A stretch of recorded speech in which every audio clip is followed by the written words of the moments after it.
All right, well, good afternoon or evening, everyone. I'm Mike Lowe here with SimSportsGaming.com, and this is episode 42 of our MLB The Show franchise series.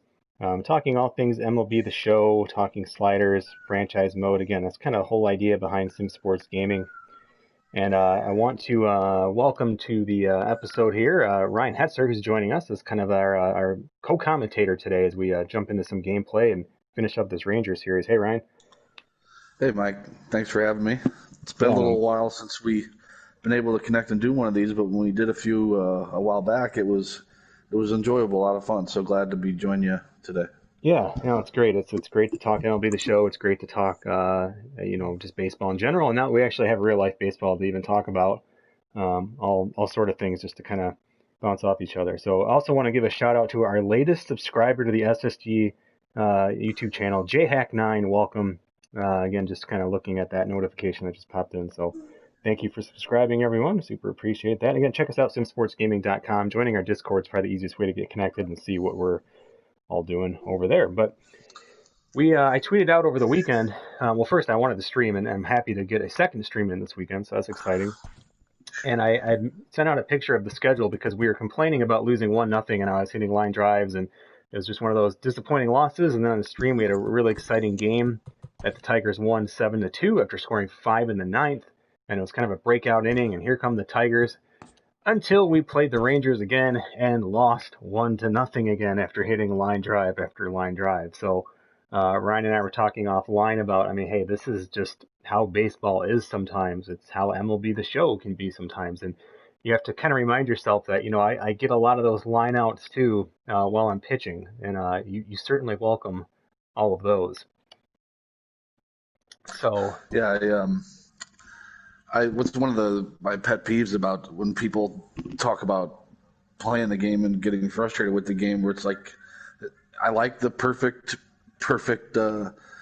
addition and the crack of the sound of the bat and all that, but it's like I feel like a lot of players kind of feel like, well, if I get perfect, I just automatically deserve a base hit. Well, I mean, all the time in the real game of baseball, I mean, you can hit a screamer right at the center fielder, and then the next time hit one off the fist and have it drop in. That's baseball. yep, yeah, a lot of averages, it usually ends up balancing out, and it comes into a lot of, it plays into a lot of what we talk about, not just in real baseball, but in this slider set about that batting average ball in play. And when you look at that over the course of a very large sample size, that batting average ball in play really kind of tells you the story about has a player been lucky, have they been unlucky?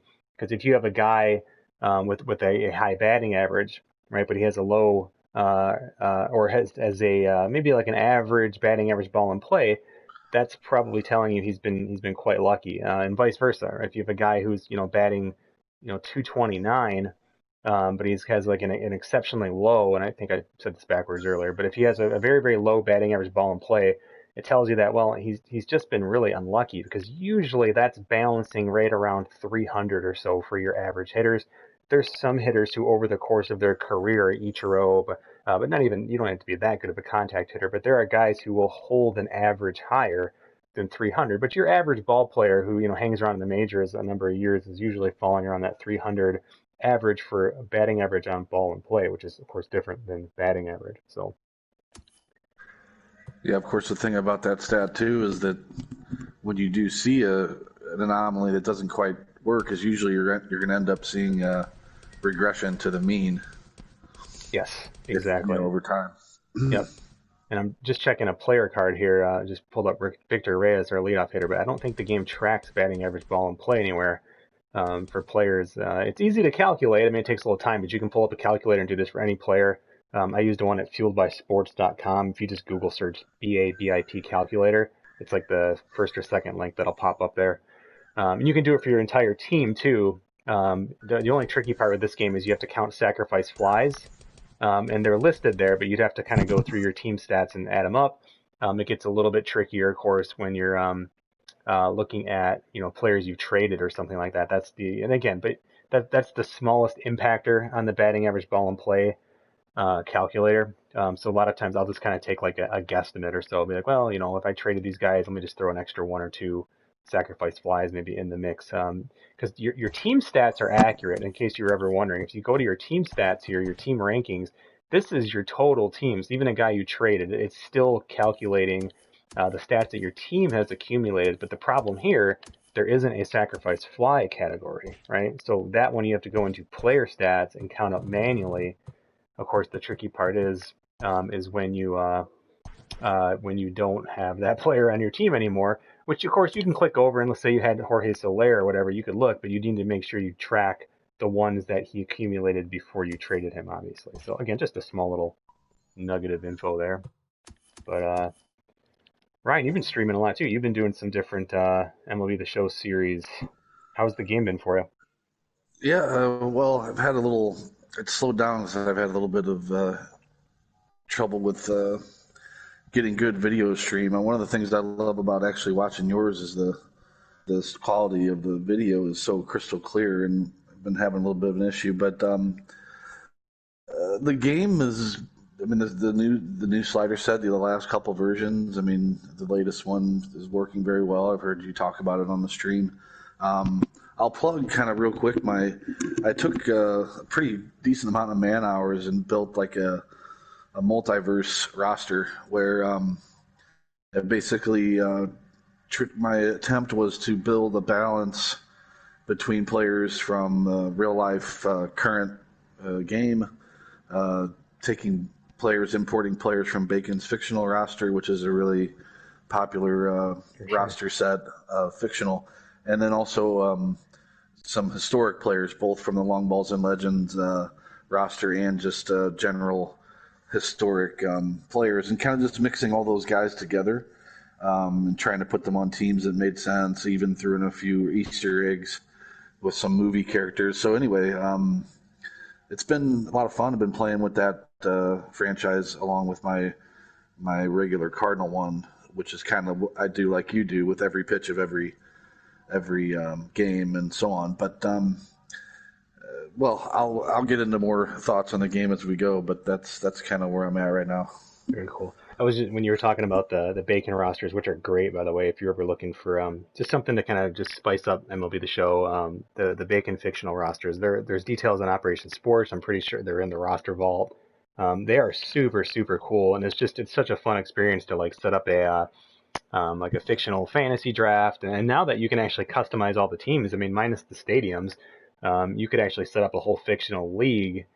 And I guess you could even use like those kind of fictional stadiums they have for the minors, even though they're a Yeah. little bit small. And I really, really think that's something we're going to see in MLB The Show next year. I think we're going to be seeing stadium creators, and I think some people would say, "Oh, come on, they don't care about franchise mode." But here's the thing: I think it's going to be available in Diamond Dynasty.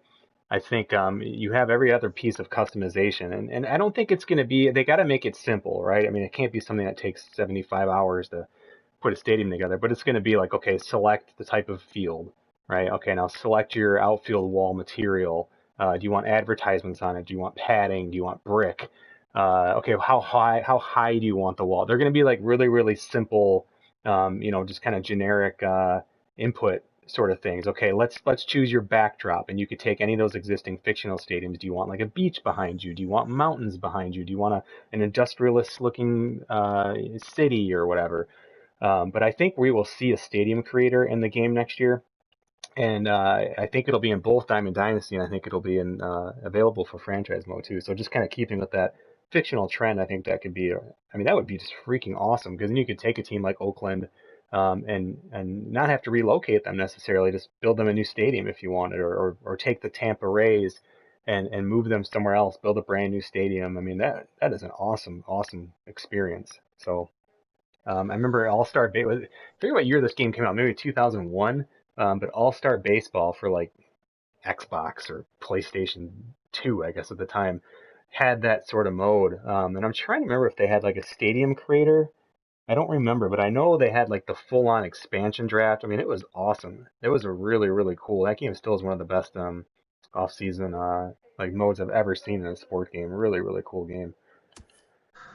Trying to remember that I've played so many. I think I've played every single baseball video game, but I can't remember that specific It thing. But had yeah, baseball stadium creation. I mean, I think that's would be huge. And some of those minor league stadiums are kind of fun. They're kind of cool.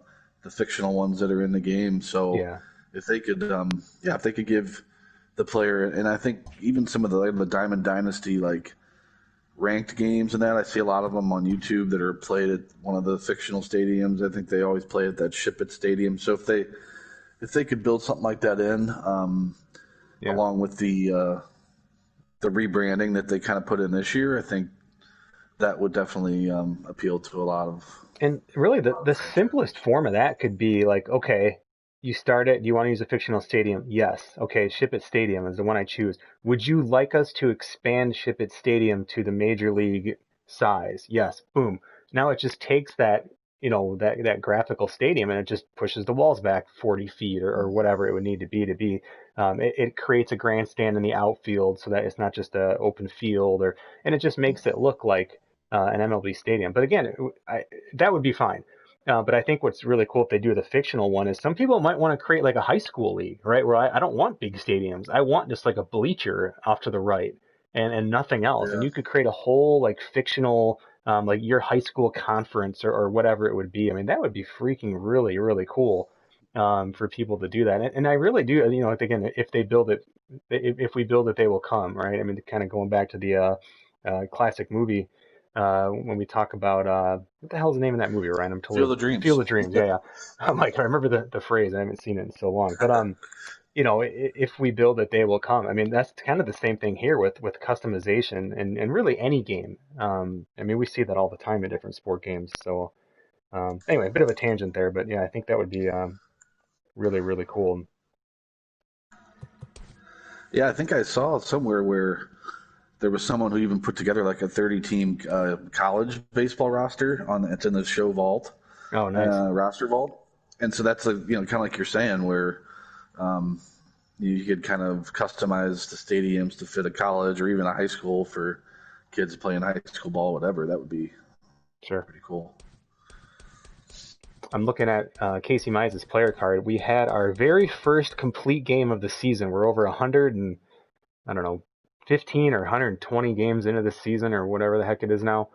And it took us that long to finally get a complete game. It was not necessarily a dominant game. We lost, as I showed at the beginning, we lost 1-0. But he had only thrown 83 pitches at the end of the eighth inning. He was getting pretty tired. He was probably one batter away from getting taken out, but I really, really wanted to give him a chance to get the complete game. So he got out of that. But that was the first complete game for the Tigers, and it was thrown by Casey Mize, who just joined the team, I don't know, a month or two ago. 4 quality starts out of his 12 total starts. Again, some of those are just him not hitting the sixth inning threshold that's needed, with him just kind of being treated with kid gloves a little bit here. So, but we did make some just simple lineup changes as we kind of transition here with the Tigers. Christian Stewart is now going to be our number 2 hitter, at least against righties. We have him in the DH spot because his defense just hasn't been great. It's weird because he actually runs pretty well. It feels like when I do use him in left field, he seems to do okay. But of course, even out of position, to me, Cameron Maben's probably going to be the better left fielder. But it's something I'll probably rotate a little bit. So that was one of the changes in the lineup. Harold Castro's kind of batted all over this lineup. I would love to put him in the 2 hole. He has a really nice clutch rating, but I really need to have some kind of power in that number 2 hole. They have to have something that's at least in the 50s at least. Uh, Nico Goodroom, again, kind of a guy that's bounced around the lineup. He has some nice protection against Harold Castro because he does hit lefties well. And I was telling Ryan this offline. Nico Goodrum he's 28 years old, right? But he has a plus 12 this season in his power against righties. That is a lot for a player who's 28 and has been on the major league team the entire time. That is a massive jump. Um, I truthfully don't track that stuff too closely. I definitely kind of go off of like feel of a player and just kind of how they're doing and whatnot. But I mean, Ryan, have you seen rating jumps like that for a guy his age? And No, no, that's a big one. Especially like you said, for a guy his age, maybe you'll see a 19 or 20-year-old that would have a pretty big jump over the course of a season. That's pretty extreme. I don't know that I've seen that, and I do wonder. You said you haven't quite tracked it, but does that it must be, I would imagine, based in results that against Sure. right-handed pitching, he's done some damage. Yeah, let's see. I know it shows us on the stat screen. Okay, so it doesn't show us here, but if I back out to the this is one thing I hope the game really beefs up is kind of their stat tracking and like what you can see on player cards and whatnot. But if we go to Nico Goodroom, we can scroll over to his righty versus lefty stats a little bit. They don't give you a ton, but we It's can at just probably least batting see. average. Yeah, we can see average and there's like number of hits and home runs versus righties. So he's only hitting 204 against righties, which it makes sense. He's got a 45 contact and a 43 vision, so that's actually I feel like that's completely fine. 13 home runs and Mm, 211 at bats. That's a lot, right? I mean, you're yeah, looking at a 30 to 40 home run season if that was kind of extrapolated out. Um, and so he wasn't a schmuck with power at all to begin, right? I mean, he was at a 60, which is still pretty good, especially for a shortstop. But 72, I didn't even notice that till today until I jumped on and loaded this up and looked at him and I was like, what in the world? Like that is a huge jump. So, pretty cool to see there. So well, it is cool to see that the game is responsive in that way. I've often questioned. Occasionally, I'll see something where you would sort of expect a progression to occur that doesn't. Um, but I guess it's also fair to give credit here where that's a very logical progression for him to have those kind of numbers, home run numbers, power numbers against right-handers, and then to have that equate over to his ratings. That's good stuff. something I've always wondered about this game and really any game is, because some people will say, well, that's crazy. He's already hit that many home runs. Why does his rating need to increase? And now he's just going to hit too many, or what's going on here? I don't really know. And something that I've always thought about and actually kind of hope is that these ratings are actually a mirror, right? They're not the actual player. This isn't representing anything other than a mirror towards what that player has done. And maybe that's why these numbers get kind of further away from zero as the season goes on. That's my hope. But again, what kind of deflates my hope is you can open up the player editor and go in and you can look and you're going to see the player ratings, right? And so now I haven't because I don't like spoilers, but I guess what you could do is do a test season, load this up and say, okay, Miguel Cabrera, now he's sitting at -6. He's an 89 contact versus left. What does that say in the player editor? Maybe like on the last day of the season, if I have a guy who's going to retire or something like that, maybe I can pop it open and just look just out of curiosity. But I'm very anti-spoiler on things like that, which I think most What people I are. what I would love to see, actually, I've been thinking about this a lot lately. I was going to bring it up during the game as a point of conversation, but it's coming up now. But I and I know this will probably never happen with the Diamond Dynasty crowd and that, but I would like to see them just go to the scout ratings for the different, Sure.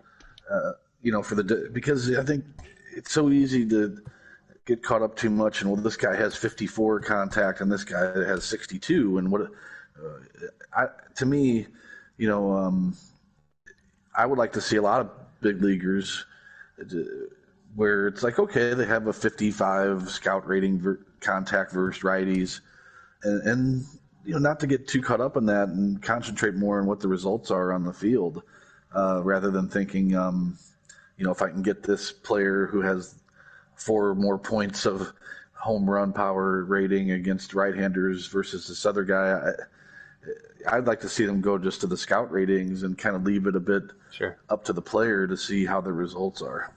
Yeah, I would like that too. Or again, like out of the park baseball gives you the option. You can do anything from you can have a 0 to 100, or actually they even allow you to go over 100. So like it could be zero, to 100 plus. So you'd have guys with like 100, kind of like the show does now, where in Diamond Dynasty, where you can have guys with like 121 power. So it's kind of actually that would be kind of the rating scale that MLB the show uses, that 0 to 100 plus. But then Out of the Park does other things like you can do the 20/80 rating scale, which is what scouts at least have been using over the last few decades. Truthfully, nowadays I have no idea if they're still exactly using that. I'm sure it's still part of it. But there's all kinds of different. You can use 1 through 10. I think there's a 1 through 20. A lot of different rating scales, and of course there's the option to completely turn it off. You can also just kind of use like what they call star ratings, which are sort of like just a quick synopsis of a player's overall. So that would be really, really cool. Again, we see with Madden kind of getting some updates for franchise mode. They talked about commissioner tools and things like this. Like that's something I really hope all of these games start to get. NBA 2K does a pretty good job with giving you a lot of options like that in their My League setup. By far the most options of the pro sport games. But it would be really, really cool to see some of those out of the park baseball elements come into this game. Just for that reason, because why not, right? We all want to play it how we want to play it. So I see in the chat there was a question from Yeah. TJ. It says, excuse me, do either one of you have a scouting method you use, or do you just scout whatever positions you need? What do you think, Ryan? Well, I I don't have. I just my only method is that I'm constantly sending my scouts out. Once reports come in for a player, I'll send them out. Right away. I'll usually check my scouting sort of section of the franchise menu every 2 games or 3 games at most, and you'll see when you get scouting reports back, and I'll send my guys back out just to get as many reports as possible. I don't necessarily go too much position wise. I mean, maybe in past years, over the years of playing the show, where if I was in a multiple year franchise or something and I knew I was really wanting to need to add pitching or whatever, but I personally don't focus too much on one position where it's more like best player available, but just sending my guys out all the time, compiling as many reports as possible. Sure, yeah, that makes sense. Yeah, I think scouting is one of the things in this game that really needs to be overhauled. I know Yeah. that word gets tossed around a lot, and but it really it's not very good. It's not terrible. I still find enjoyment in it sometimes, but truthfully, it's probably one of the most tedious parts. Like I'm so glad when the draft is over because it's like, yes, I don't have to touch scouting again. But then even that is kind of a weird thing. Like scouting just stops and then it's done, and there's no more scouting the rest of the year, which I guess makes sense. But I mean, like college baseball, it would still be going on. So like it's just weird. Like they should have you kind of scouting for that next season already. And again, there's just a lot of different things you could do with it. Just think of any other sport game. I mean, NCAA football, where you're kind of scouting throughout the year and recruiting. I mean, it could be a system like that where you're just kind of keeping an eye on high school players, or even if there was just like a weekly little news update of like, hey, check out the top 10 high school players around the country. Something like that would be at least something. We saw on your stream too, where I mean, you put a lot of time and effort into the scouting, and then all of a sudden, like top top rated, 80 potential guys are showing up at the last second. I mean, that just doesn't make any sense. Hmm. Um, we also, I mean, the out of the park baseball comparison. I mean, why not get some, be able to get scouting reports on upcoming teams you're playing. If you want to if you're looking at making a trade, you can scout. Could you scout actual major league players or minor league players to kind of get a bit more of a feel for them than just what's there. So there's definitely a lot of expansion that could be done. Sure. Yeah, absolutely. Well, should we jump into the game? I'm ready if you are. Yeah. Off day for the Tigers tomorrow, which I definitely recommend trying to honor for yourself if you're doing this kind of daily grind. 2 off days next week. I have to go golfing or something. I'm gonna be so excited for that. Look at that. So off day tomorrow, and then yeah, we go home for 6 games. Baltimore and then Texas comes back for that weekend series. So yeah, let's just real quick. Again, the Tigers are 6.5 back. That loss didn't cost us anything, but we certainly didn't gain anything. In the wild card, we're now 9.5 back. So again, our best shot is still to be chasing the division, which truthfully is a little bit easier than chasing a wild card usually. So you tend to play those teams a lot more, obviously, in your division. So Daniel Norris versus Colby Allard of the Rangers is who's going today. And I normally give guys the day off on Sundays and or Thursdays. We have an off day tomorrow, and this is a game I really want to win. So it's just one of those things. Like we'll give Victor Reyes the day off. One, he doesn't hit lefties all that well. We don't really have. I mean, Delano DeShields was the guy we picked up to fill that void, and he got hurt like a week later.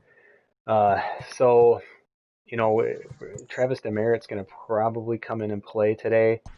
But it's tough to find someone who can lead off. It's probably going to be Nico Goodroom today.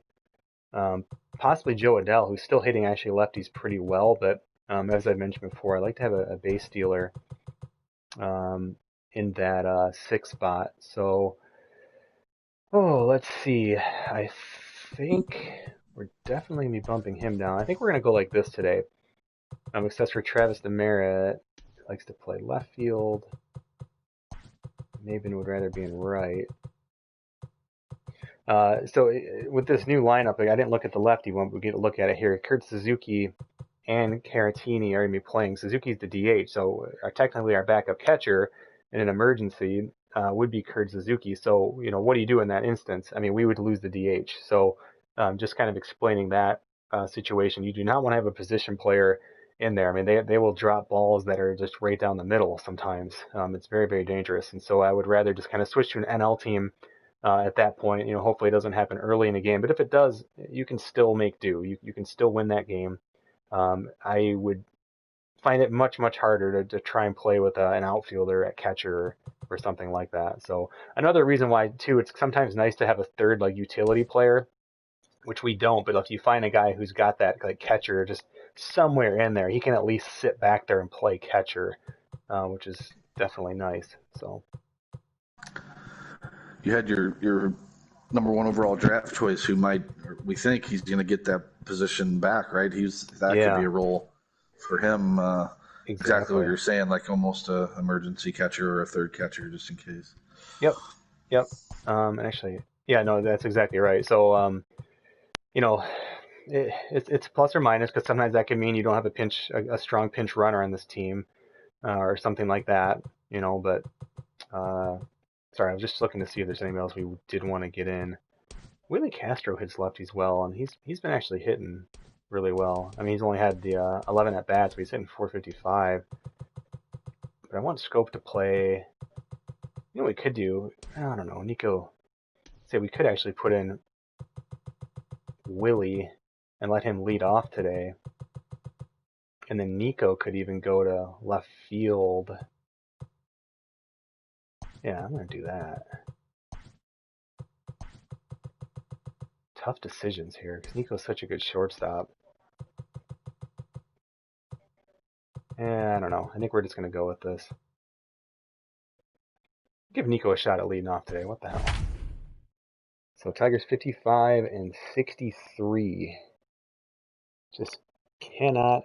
I guess I shouldn't complain. I was going to say we just can't get over that hump. But, I mean, I don't think this team would be anywhere near a hump. So, Rangers 58 and 60. Above us in the wild card.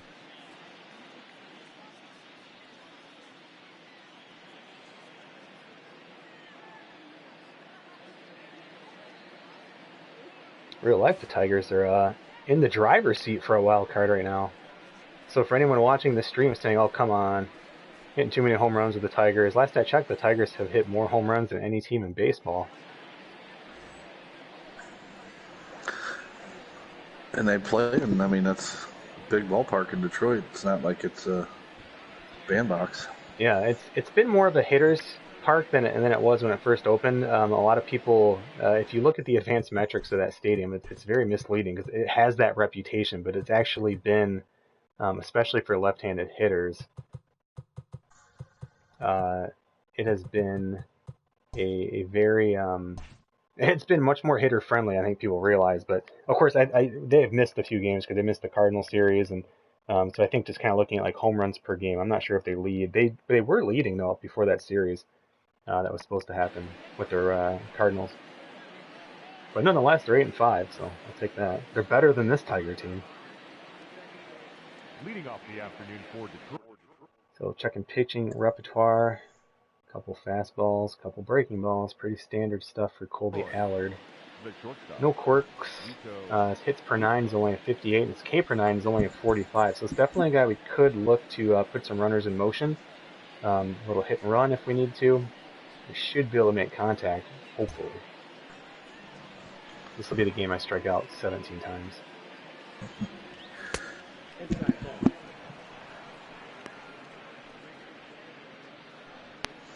First pitch, 135.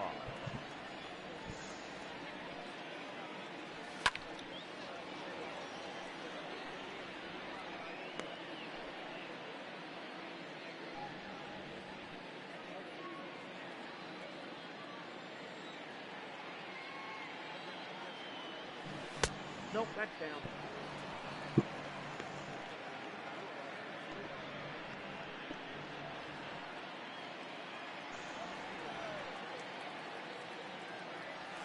Ball 3.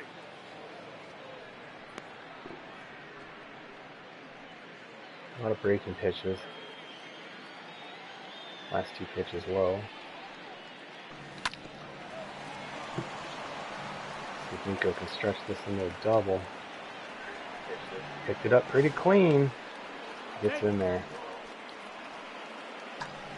Good grief. That should not be that close of a play. It's one of the hardest things to balance with this slider set, honestly, is like a clean play like that. He's got good speed. You can see here, but I mean, good grief, any of the runners probably out.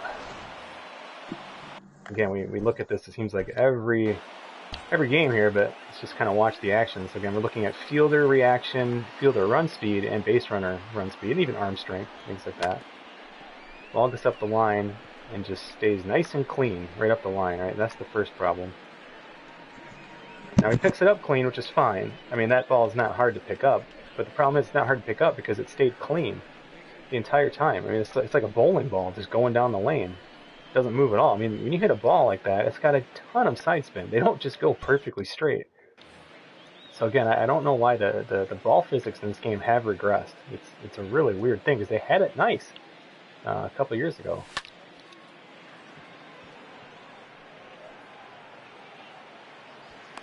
If his momentum was carrying him away, could have tried to tag up there, but That is third.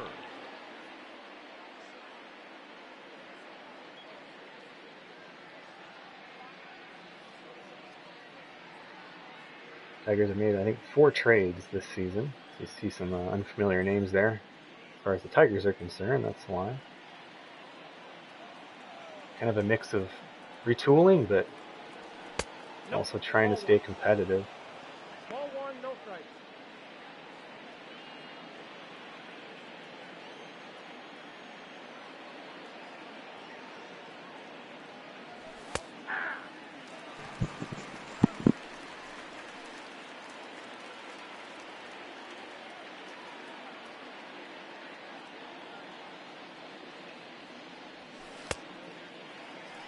One ball, 2 strikes, count.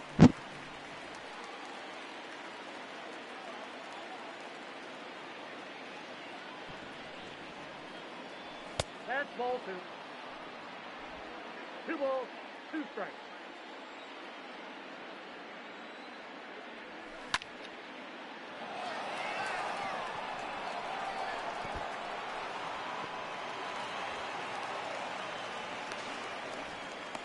He's safe. Another double that's probably a little bit too clean. But even at 0 speed, you're able to get in there. And again, that's one of the first things I try to adjust with the slider stuff. And this is stuff I was doing when the game first came out. It's just like meticulously studying just the timing of things with doubles. I mean, just trying to get it close. Again, it's still not as realistic as I'd like, but I mean, what it is. Paredes had a couple doubles to the same spot this series. Over the left fielder's head off the wall. Had one in the game we won here with the bases loaded in the 9th inning. Oh boy, smoked that, but foul. That's what if our team had like a team T-shirt, that's what it would say. Smoked that, but foul. I got the count 1 and 2.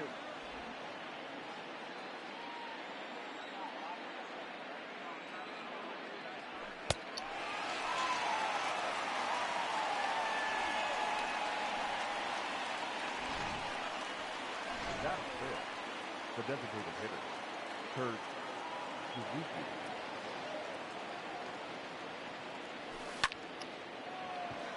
Miguel score?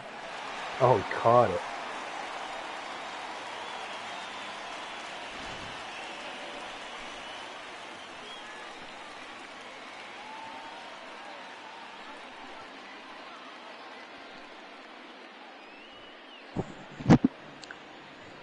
What frustrates me a little bit with you talk about the stuff around the wall and kind of the physics and that there.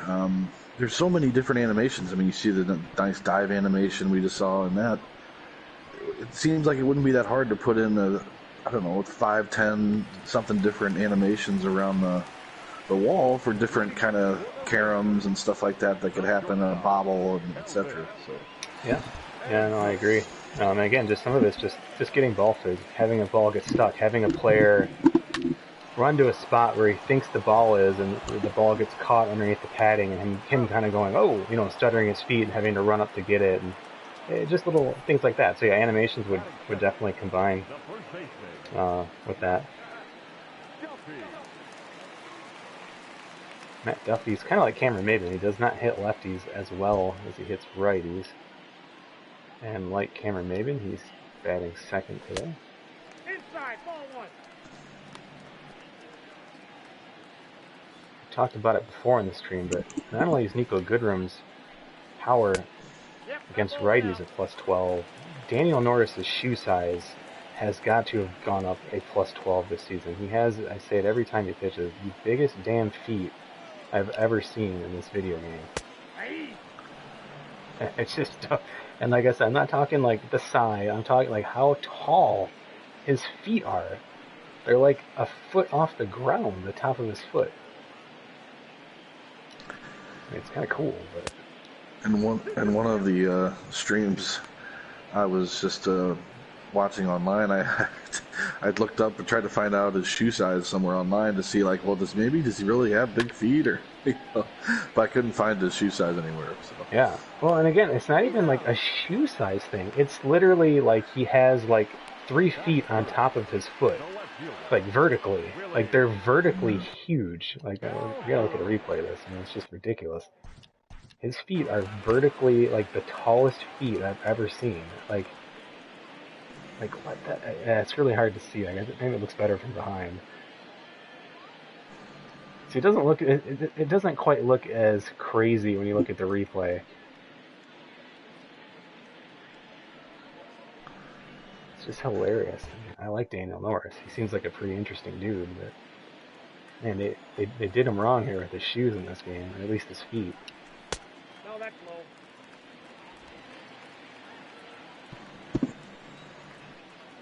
The cancer survivor, Daniel Norris.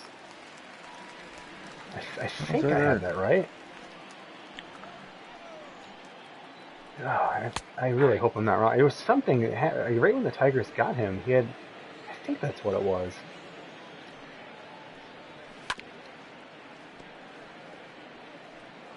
Also to do that for a while. Do a quick little look on that. Oh yeah, thanks. I don't want to misspeak on that. Yeah, if they had thyroid cancer, it's okay. In remission currently. Right. Yes, that's good news. He missed a lot of time, I mean, obviously. But he's back now with the Tigers. And then he had coronavirus, so he was one of the guys. Poor guy. Yeah, interesting guy. He's the guy, even when he was with Toronto, was like living in a van. He has like, one of those like customized like flipped vans. And yeah, just an interesting guy.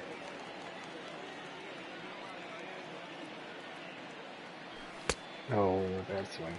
0-1's the count. Joe Adell's hitting a lot better. He's continued to hit lefties pretty well this year. has been struggling against righties, but just 20 years old. Ball. The count 1-1.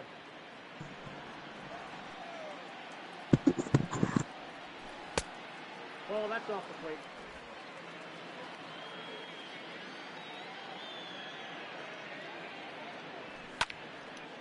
Just late.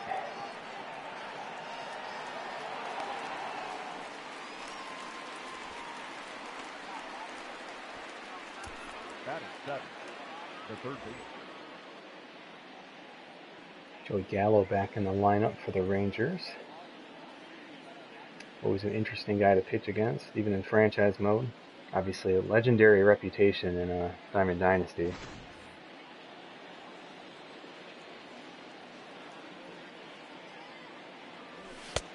That's outside. Daniel Canero, splitting time at third base with Harold Castro. I actually like this guy. I think he's a decent player. I think he can be. And we don't. That's probably the position we have the least promise with right now is third base. I've actually put Candelario back in AAA for a little bit. Ball's hit well, but right at the left fielder. Candelario's probably still got the best shot. His bat's just not developing. He's such a good defender. If you watch any real life Tiger games this year, I mean, you see it. He's a really, really good glove at third base, which they're saying more and more when you start talking about kind of, again, this baseball statistics, and as they start measuring, things like defensive metrics and so on, they're saying that the third base position is probably the most undervalued position right now. I mean, they're putting up there with importance close to what we see with the shortstop position. Speaking of third base. And there you go. See? If you don't have a good third baseman, they make bad throws and you get on base with an error. Very much an unforced error. Plenty of time. Steps, throws, and looks like a guy in my slow pitch softball team or something. Including me. I think we've all done that. 2-out error.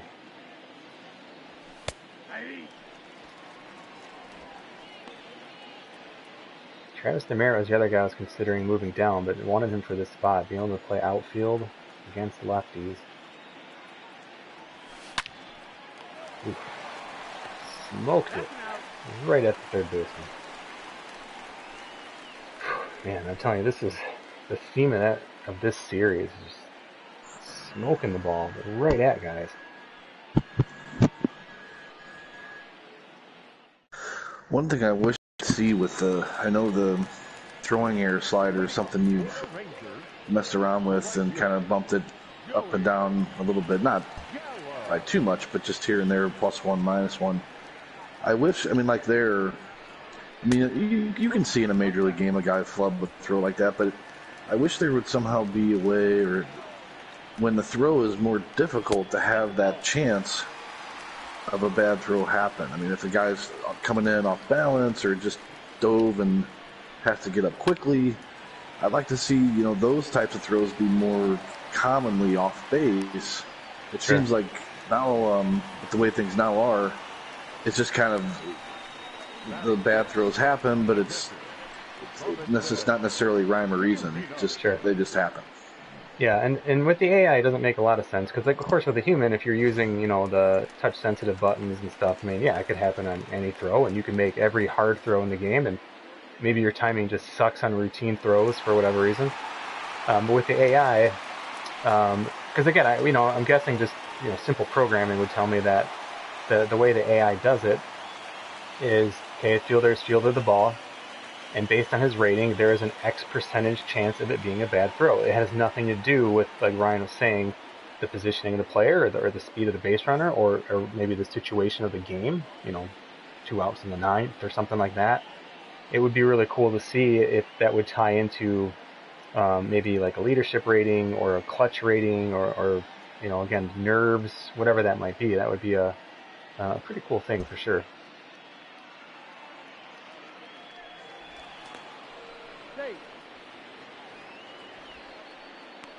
Joey Gallo was pumped that he got back to first on that. Didn't see that. That was kind of funny. Very proud of himself. This game's got some weird animations though. Like especially like when you see pitchers getting strikeouts. Like kind of like overreaction a lot of times.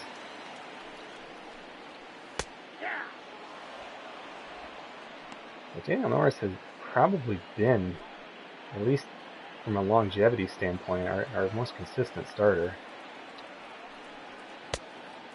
Question came up a few streams ago, you know, if we did have, say, a wild card game, who would I want to pitch? I'd say, well, all hands on deck, but probably would start with Daniel Norris, even if he only pitched 3 or 4 innings. That would be more than enough in a wild card game. Bit of a jam here. I didn't say a jam, just run around, nobody out. There we go, it's a good pitch.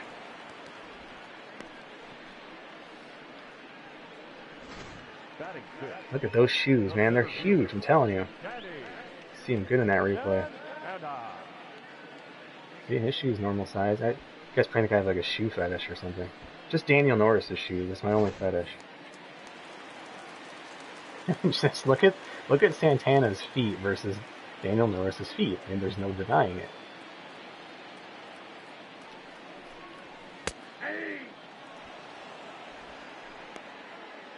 I should give, like, the last game of the, or maybe on Daniel Norris's birthday, I should edit all the Tigers to wear his shoes and just see if they all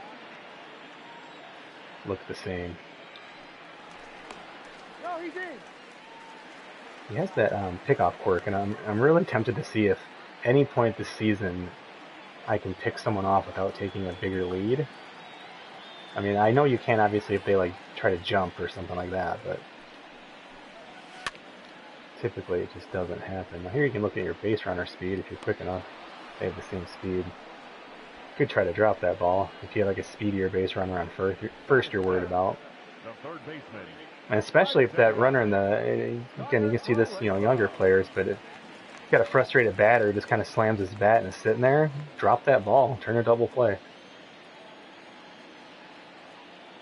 See if we can pick him off here.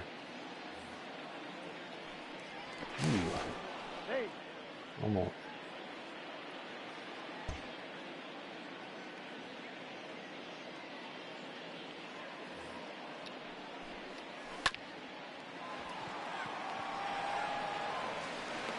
Oh my gosh. There you go, Ryan. Routine throw. Tried to save my shortstop's knees. Taking me out at first. Grief.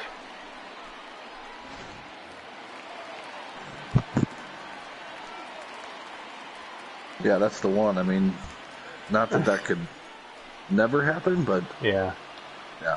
Hey, ask Chuck Knobloch. That can happen all the time. Steve Sachs, if you go back a bit further, he had that same problem. That's interesting. Is that with the Dodgers? Yeah. Wow. Call that the yips.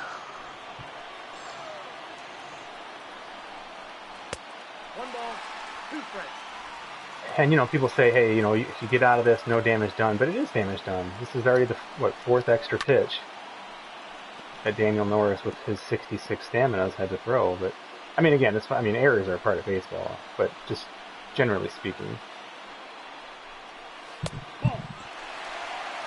Not to mention, I mean, Odor could, you know, he goes yard here. It's a 3-run home run. Good block. Full count. Runners will go.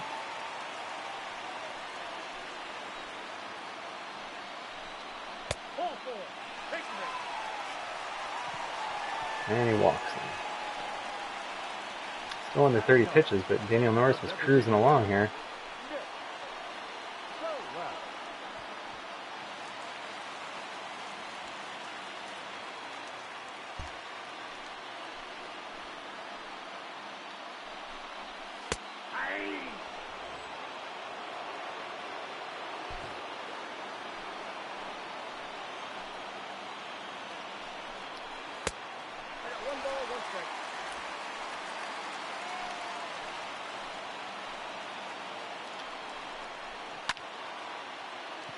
Fly ball to left field.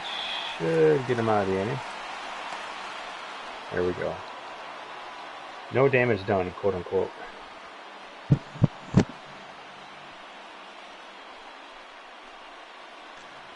Another side effect is it brings down that, the top of the order around quicker. Sure. Yeah, more bats for their better hitters. Speaking top of the order, Nico Goodroom trying to lay claim to that leadoff spot here against lefties, 1 for 1.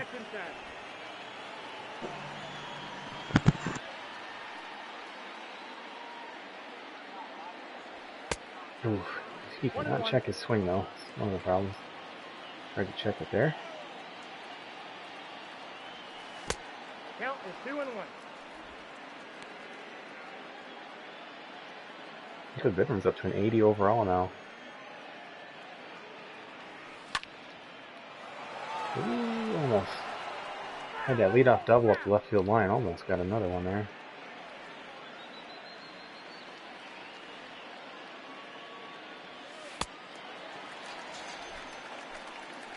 Swing and miss. Not sure how he missed that. Felt like I was on that pretty well.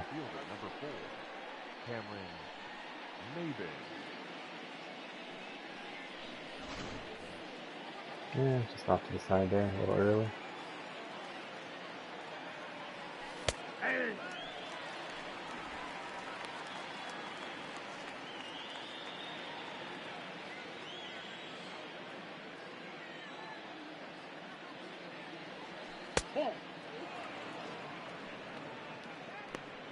Approaching the middle of August.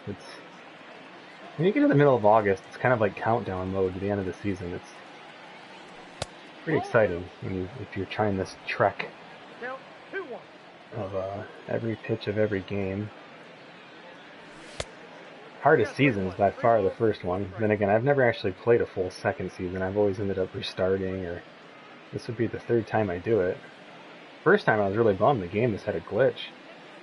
Wouldn't let me do it. The very first year, right? The on base percentage wouldn't port over. It's kind of a bummer. That was a ball, but I felt like I could hit it. And sure enough, finds a gap. It's interesting how like your own personal hitting habits, and I don't care if it's like Little League baseball or just again slow pitch softball with your friends. At least I've noticed like my hitting trends like translate to this game. Like I am very comfortable hitting low pitches. I'm not very comfortable hitting high pitches. And it's like the same thing in this game. It's really weird.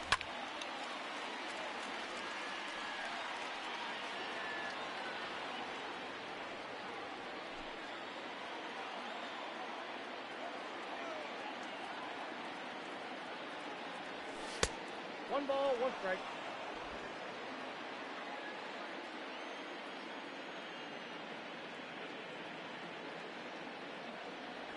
Ball, that's down.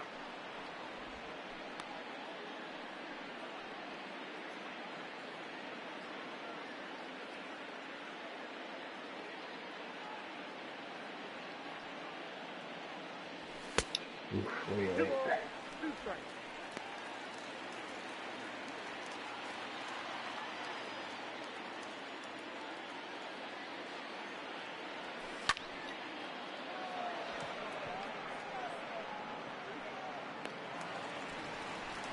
Come on, Cameron. You gotta run. You gotta run. It's there. So again, earlier in the game we didn't do that, right? The momentum was carrying the fielder towards third base. That time it was carrying him away. I made that a really close play though. That was a bit riskier, but I didn't think it'd be that close. I wouldn't have done it. I wouldn't do it again in that same situation now. It ended up being closer than I thought, but 90 feet matters even with having 2 outs here because they're going to pass ball and score a run. And another line drive right at the center fielder.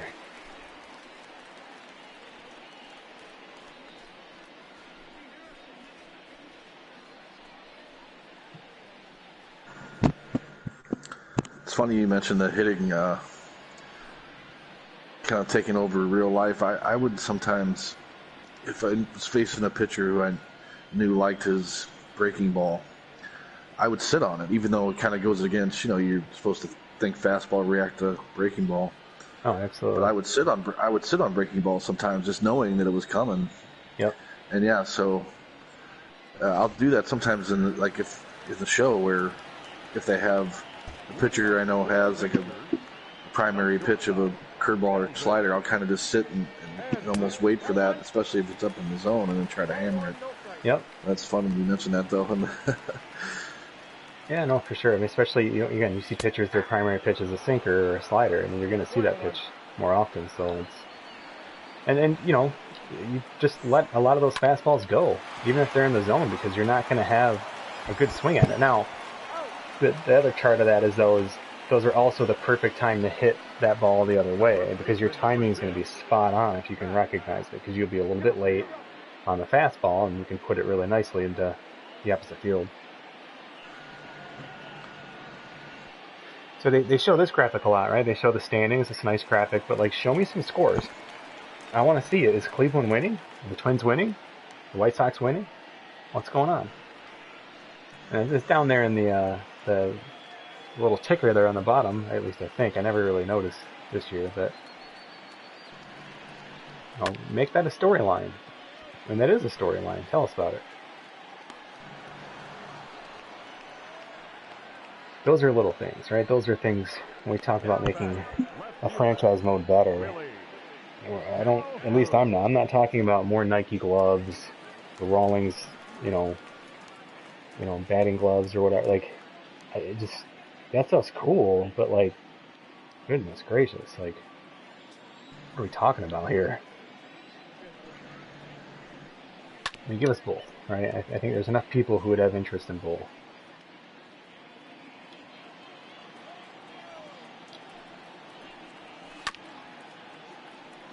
Okay, Norris is pitching pretty well today so far.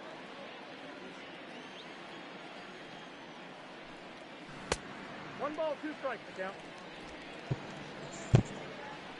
I wish they would show me stats about, like, how have the Rangers done against left-handed starting pitching this year? Ooh, boy, that's a rocket. It's a terrible route by the center fielder. Lucky he didn't try to take two. Up next for the Rangers, the right fielder, Joey Gallo. So that's an interesting stat. Neither team who's playing today is on that stat. Still interesting. So this is a scary spot. Joey Gallo with a man on base. Ball in. That ball was hit really hard by that guy through the hole. I thought I had a play on that for sure. Ooh, we will take a weak little pop out to the third baseman every time from Joey Gallo. Especially in a one-run game with a man on base. So Daniel Norris working out of some jams.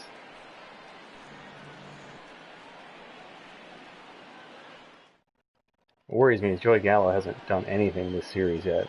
He's only played in this is only the second game he's played in.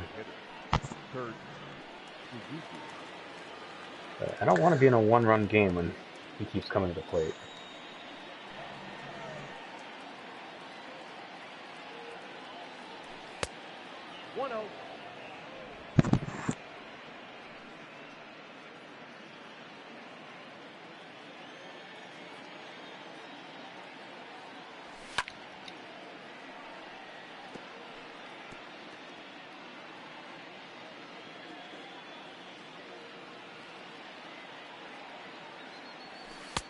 Two balls, 1 strike.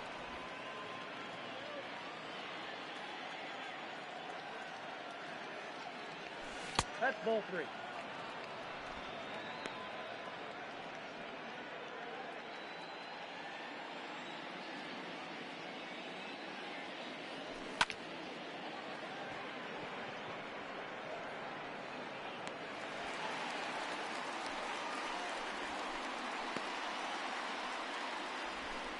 Now batting, the center fielder, Joe Adele.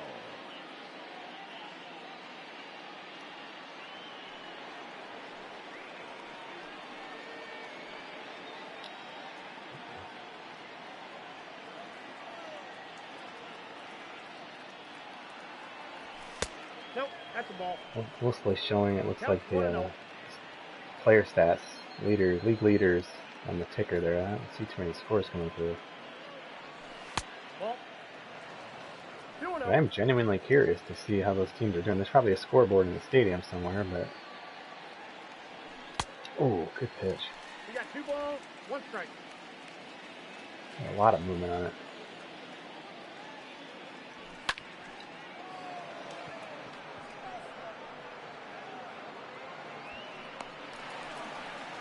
And either Texas's pitchers are just on a nice little run here, or our batters are just not necessarily getting cold, but they're all just kind of Canero. been really unlucky. I mean, that wasn't great contact, but solid enough. No, I guess it wasn't that great. Inside, ball 1. So lefty is throwing a fastball and also a cutter, and you can pretty much lay off any inside fastball. Just let him have it if you can hit it. Those are the ones you want to swing at, though. But it finds an outfielder's glove. So our soccer series continues here versus the Rangers.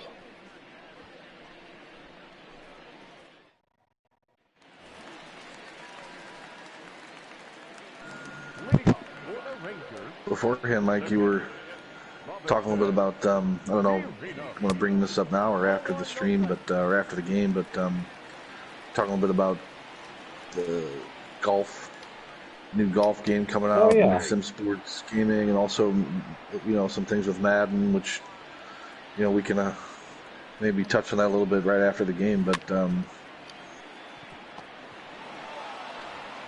Yeah, absolutely.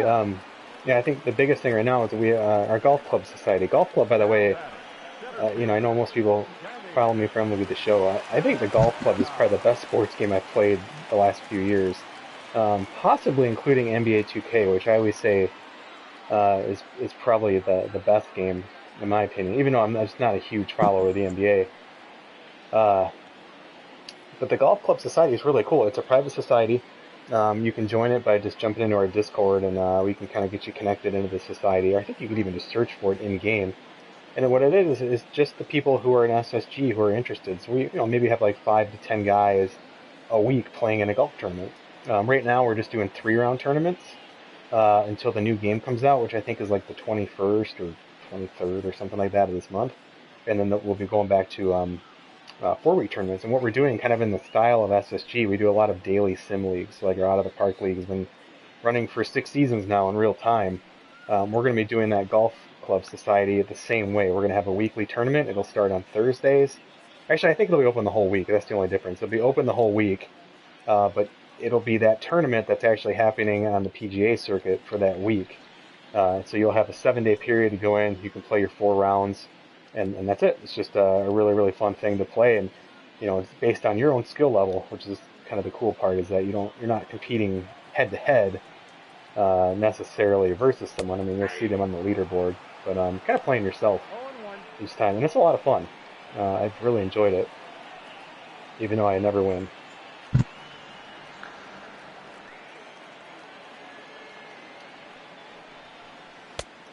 Ball, that's 6 out. That's my style, though. I mean, I've been playing in Ball 2. sim league since 2 balls, 1 1996. I've never won a championship. I'm the Chicago Cubs of sim sports gaming. But my how's angel the learning teams. curve? What's that? Oh, for golf I club. was gonna ask the learning curve on that. I'm a guy who's played a lot of Tiger Woods. So if back you in the enjoyed, day. so it's actually made by the guys who made some of the guys who made Tiger Woods golf, and the Rory McIlroy or whatever they changed it to. The EA game, they since set up their own little studio or their own game, so it's very, very similar. But what's great is, I mean, it's total sim. Like they've taken out all the crazy dumb stuff you could do in Tiger Woods, like put spin on the ball while it's in the air, and there's none of that. The game works, so there's 3 difficulty levels, but it's simply set on the clubs you choose. So if you choose beginner clubs, pretty forgiving. You can hit them pretty straight, but they don't go super far. Then there's I forget the middle club. I think it's called like Pro or whatever. I forget. There's the middle club, which, as you'd expect, a little bit harder, a little more distance. And then there's Master clubs, which is what I'm using. Most of the guys in the tournament use it. For a while there, we were making it mandatory, but I think with some new people popping in, we're like, we really don't care. But Master is definitely, it's hard. Like, to hit, I mean, it's kind of like real life. You'll have some rounds you're just like, yeah, I'm hitting things really well. And then the next time you go out and you're just like, what the hell? Like, I am slicing everything. And it's just really, really weird. It's really, really well done. And again, there's like a custom course creator. And so some of the guys in the society have created their own courses that we've tried to play and things like that. So it's cool. And we're not the only society. I mean, there's tons of different societies for that game. But yeah, and it's fun. Again, it's just something if you're interested, if you like golf, or if you're just looking to, during COVID, looking for something to do. It's a fun thing. I might try to get the new tournament. I think just started today, so I'll probably try to get around in.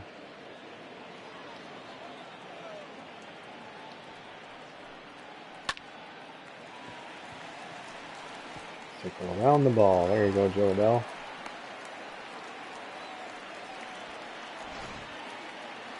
Up next for the Rangers, the second baseman, Goodroom. Oh, goal.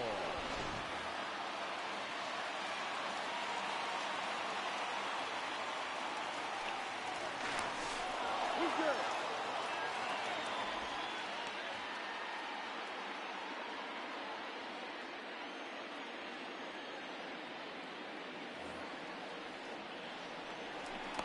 He's safe.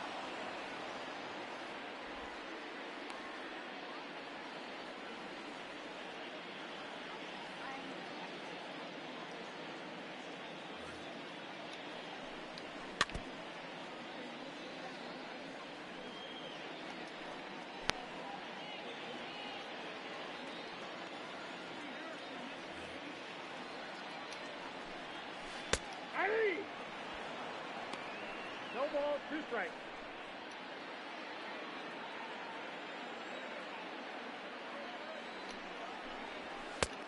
I got to count 1 and 2.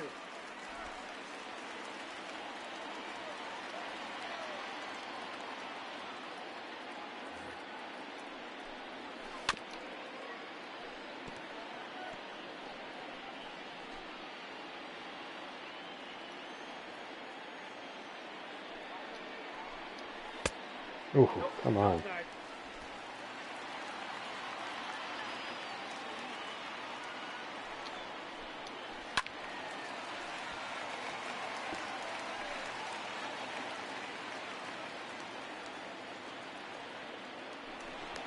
Safe.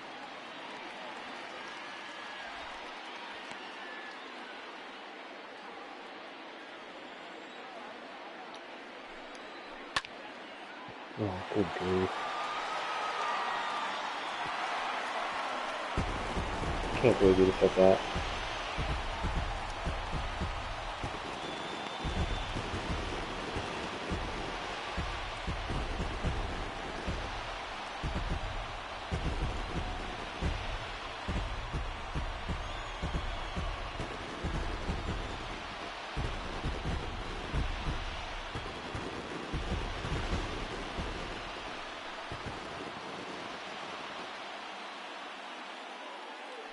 Wasn't a bad curveball. I think I've only thrown 2 all game.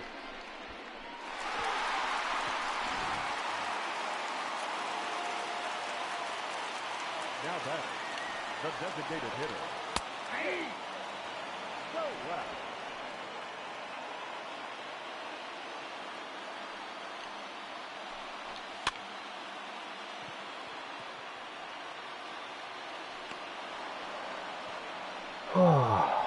Let me do some stand-up batting. I don't know if you guys ever play games standing up. Sometimes I do. It's fun. Plus it gets you off your couch. It's always a good thing.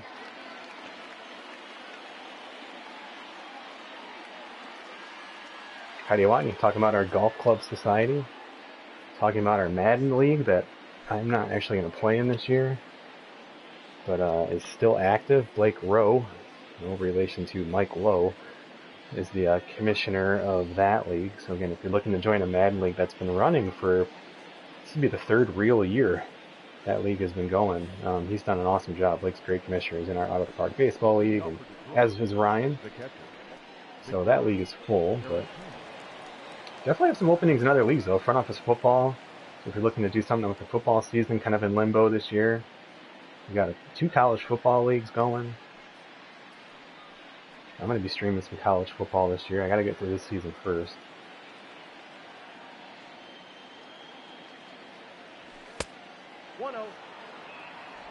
He's pitched 4 innings as Daniel Norris. I guess we'll let him go out there. So I'm going to start getting some guys up, though. He doesn't pitch very long. Let's see who he's got coming up here. Yeah, we'll be okay for now.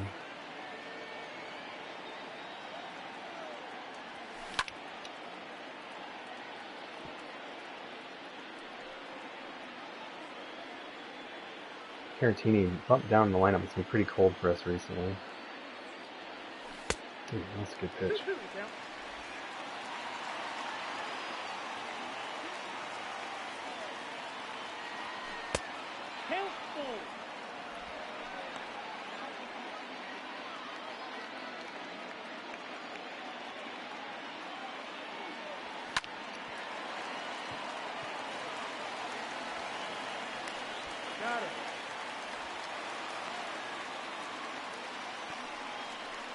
Now batting, left fielder, Canero.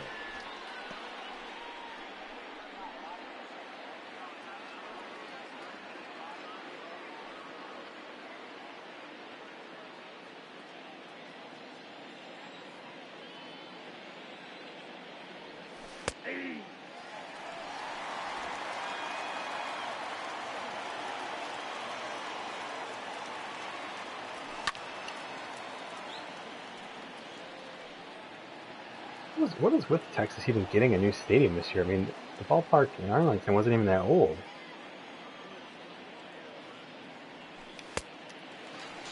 Good pitch. Jeez. Not sure how I missed that. Swinging early again. Up next for the Tigers, the shortstop. Travis Demeritte struggled this year. Really hoping he can hit his way out of it.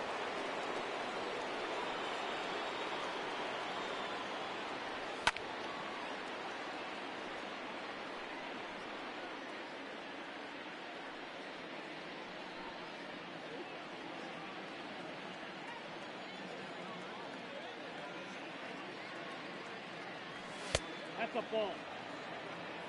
We got 1 ball, 1 strike.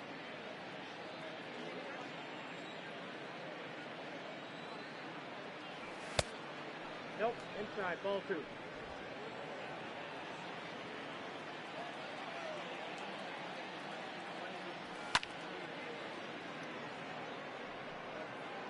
Nice inning by Colby Allard.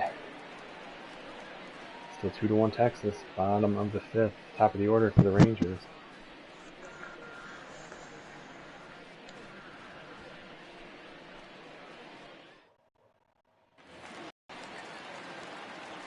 I don't know how far down we want to go down the COVID rabbit hole, but I'm a Cardinal fan, St. Louis Cardinals, huge diehard fan, and obviously they've had a disastrous situation there. And you mentioned mentioning college football and pro football. I wonder what in the world they're going to do with those 2 sports and how that's going to play out. And I don't know. I've seen some universities have already canceled fall sports, and it's all a big question mark, isn't it? The NFL, I think they're going to play, but then are they going to have fans? And it's something else. Yeah, I mean, I think what you just said is going to for sure happen. I think the NFL will play because they're the NFL. They don't seem to stop anything. I don't think there'll be fans if I had to wager. College, I think there's too much money to be made in things with like TV deals and whatnot, so I think the bigger conferences will at least play.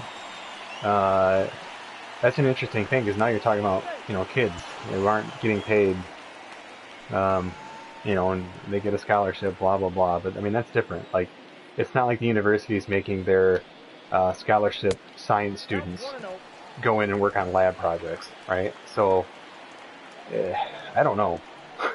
I mean, and then there's my selfish answer, which is like, I sure hope they play. I want to watch. I want to watch football. But then there's like the practical side of me that's like, I'm gonna get my bullpen up here. That's just like, this is nuts. Let's just stream video games and that'll be close enough for the year. So I don't know. I don't know. Ryan, you guys? Go ahead. I was just going to ask you what you guys were doing in Morocco with schools. Like, what are schools doing with sports and things like that? It's still all very unclear. We've had a recent spike similar to where kind of what happened in the United States, where they loosened some of the regulations and opened things up. And now it's for the past couple weeks, we're getting about 1,200 new cases a day, which is a pretty good amount for a country the size of Morocco. And so yeah, we're not sure how things are going to be handled with schools. I'm hearing different things. Hearing that at least for the first month will be, online distance. So we'll see. I was going to say, I read somewhere where even like one of the college basketball conferences was considering like a bubble situation where like they would play conference games.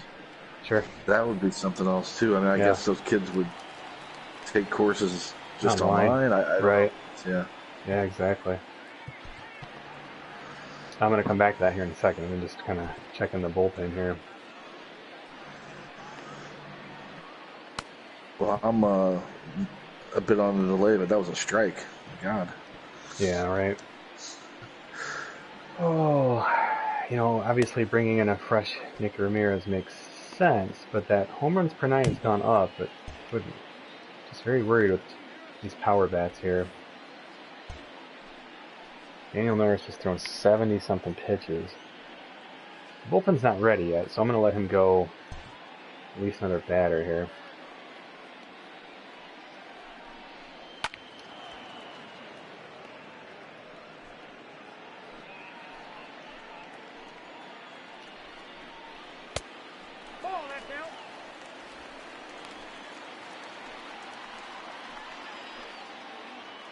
Ryan, what is like the again, this is obviously very generally speaking, like what's the consensus of like the citizens and like what's the vibe of the whole are people like upset that things are in lockdown? Because here it's such a mixed bag, obviously, and I think most people kind of understand now the severity of it, but certainly in the beginning there was a pretty big mix. I don't know if I'm gonna get the out there. Whew. Barely got that one at second, but sorry, Ryan, go ahead.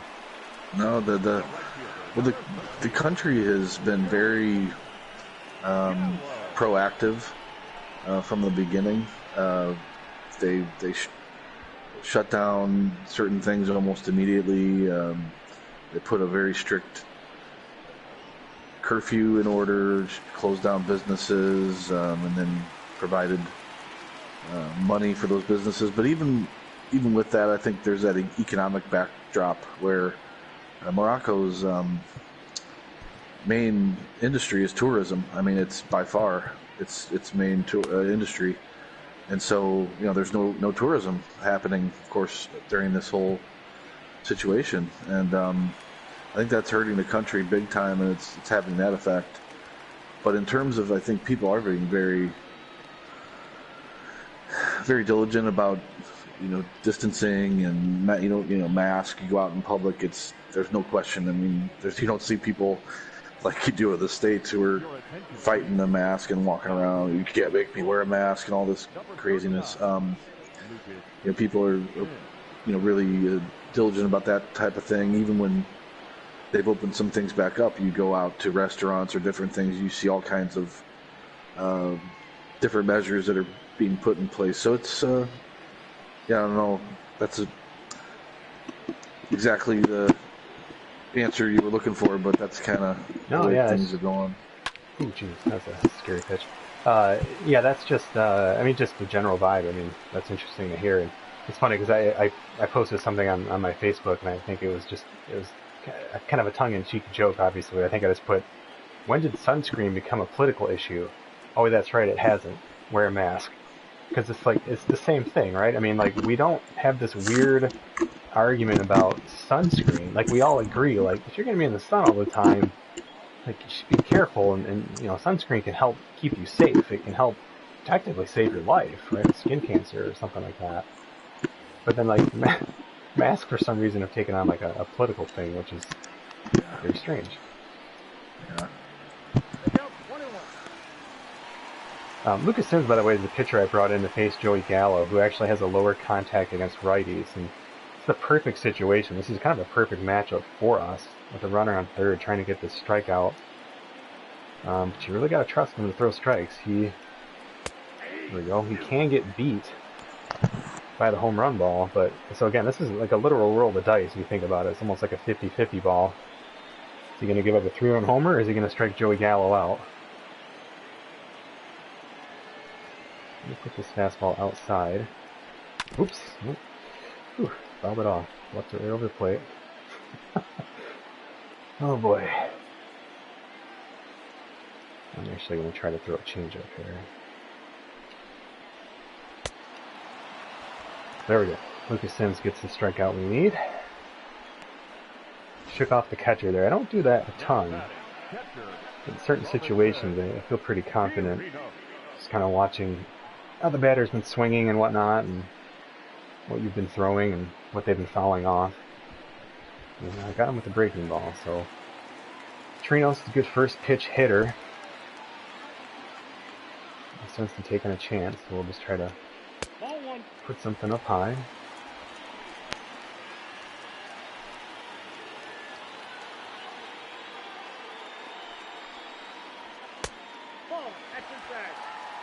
Looking at who's on deck, Danny Santana. Very good hitter. I don't want to throw that third pitch here. Third time in a row, catcher called for a fastball. I don't think so.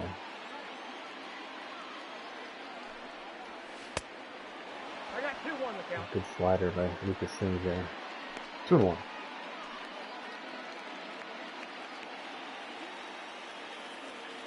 We'll throw it again. 3 balls, 1 strike.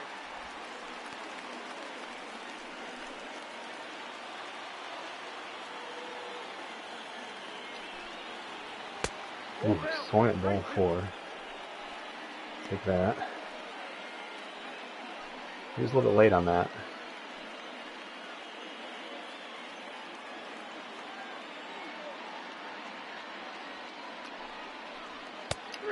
Ooh, got him.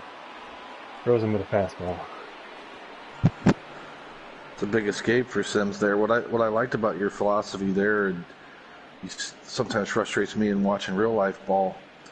You first base doesn't have to be the only one open to pitch around a guy. I mean, you still had an open base there. Yep. You know, can't be afraid to use that open base just because it doesn't happen to be first. Exactly. Yeah, it's kind of like 9 lives to a cat, right? It's like I got 8 balls I can throw technically. I could walk this guy, and I got 7 balls I could technically throw. Let's see for next inning. What do we want to do here? Boy, it could be anything. Probably let Sims pitch to Santana. Definitely want a lefty to come in against Odor. So we'll leave Nick Ramirez.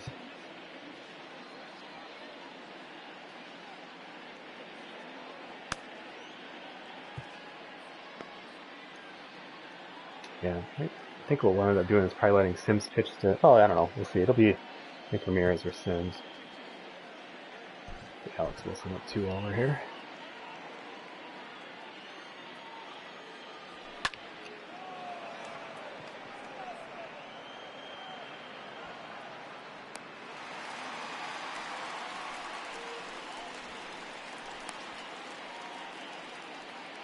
Now batting. It's going to be a huge bummer if we lose 3 of these 4 games by 1 run. Because really, very confidently feel we could have won all 4 games in this series. So, I mean, to get 2, I mean, I guess we'll take it, but we gotta win today. Getting late, though. 6th inning. You're not too late. Plenty of time. Oof, good pitch. Good pitch to hit. Thought it was the changeup.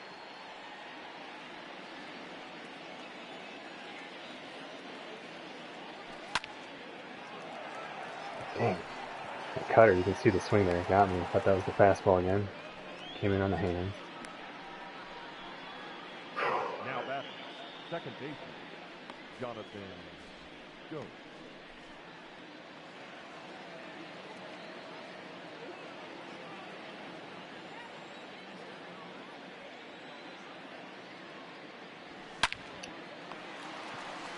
The ball just smoked right at the glove. I wasn't lying. This whole series has been like that. Really weird.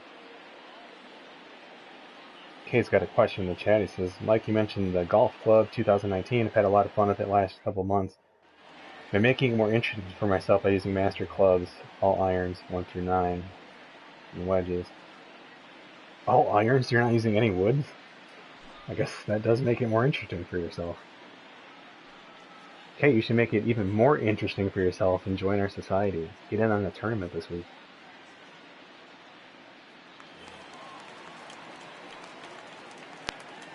Leading off for the Rangers, the center fielder. See if we can backdoor slider here. Oh. I always talk about this a lot when we're trailing. I still think when you're trailing, pitching matters more than hitting. I mean, obviously that begins to flip when you run out of outs. But I think generally people get so wound up in, you know, gotta hit, gotta get this run, and one, that makes you really tense. 2, it makes you lose focus on pitching. A 1-run lead is a lot different than a 4-run lead.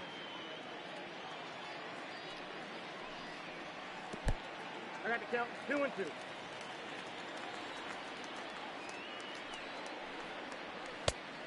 We got full count.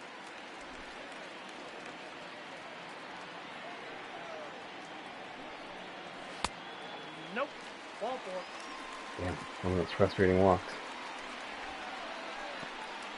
The batter, the third baseman, Isaiah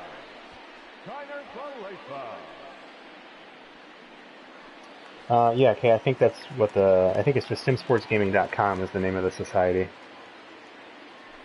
And then when you join it, jump into our Discord and just post in that, towards the bottom of all the channels, there's a society chat for that game. Just post in there and one of the administrators will get you in. Because I think you have to be accepted in, like it's not open, it's a private one that you can request to join. Well, let's see here. So, I mean, I don't really care who pitches to him. How many pitches are we at here? 17 pitches. I want Sims pitcher. He's got some good quirks. He's got the behind quirk when you're trailing or whatever it's called, and also a day player. So another reason I brought him in that last inning in a key spot there.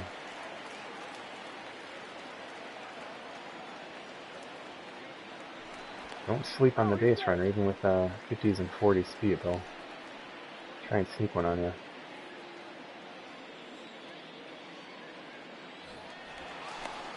No, he's in there.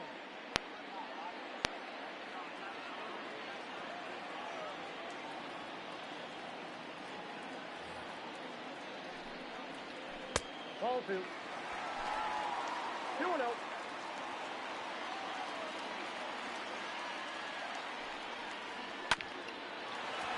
Oh, come on. How did nobody get to that? That was an easy double play if the pitcher fielded it. Up next for the Rangers. God, get that ball, man. Easy double play. Just knock it down.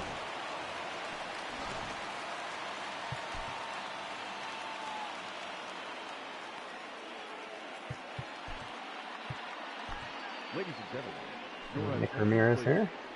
now pitching for Detroit, Just pretty darn well for us. Nick Kind of surprised, Goodroom. actually. Just struggled getting righties out.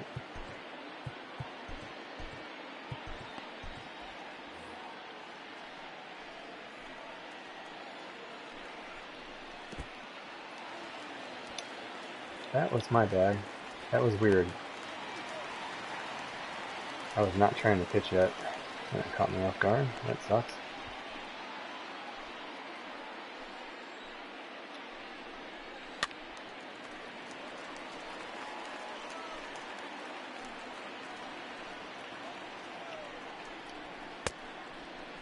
One ball, two strikes, the count.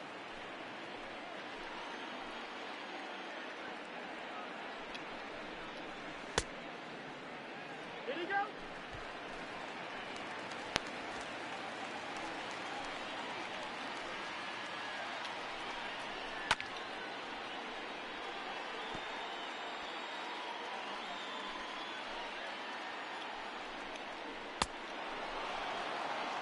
A big strikeout by Nick Ramirez. But just one out so far. The batter, number 15, designated hitter. Hoping getting some key strikeouts. I'm just kind of looking ahead here. Yeah, it's pretty much going to be Nick Ramirez's inning here. I'm just deciding if we want to try to walk anybody or not.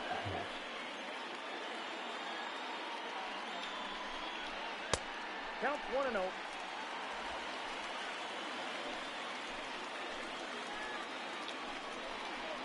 That's ball. Come on, Nick Ramirez, go strikes.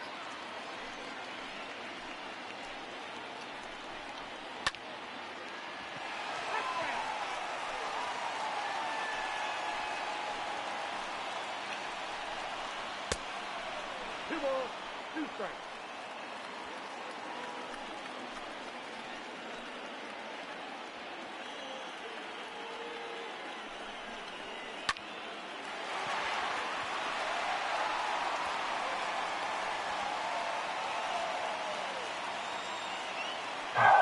Next to the Rangers, the shortstop, Hetzer.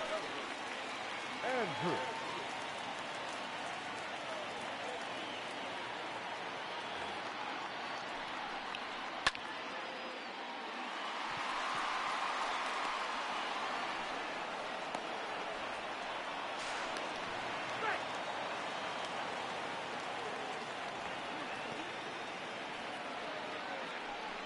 Oh, just like that, 4-1.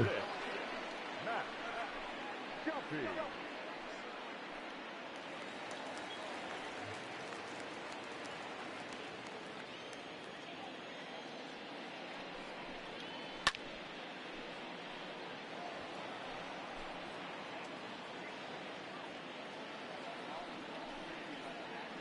Ball, that's too high.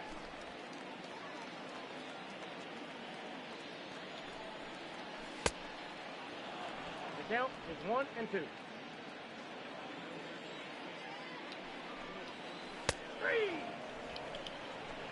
Well, Ramirez gets his second strikeout out of the inning, but too bad those outs weren't reversed. 2-run difference.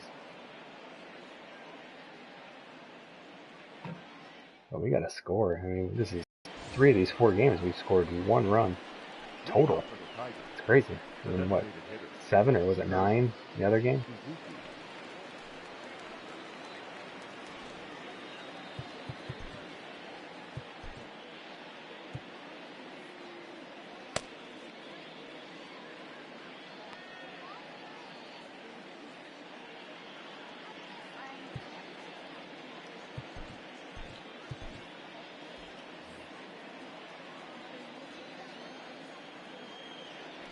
Ball 1.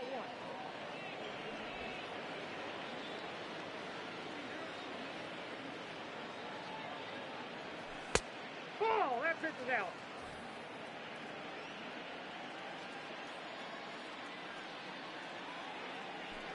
Hey. Jeez. Hey. Couple of real nice pitches there, painting the corner.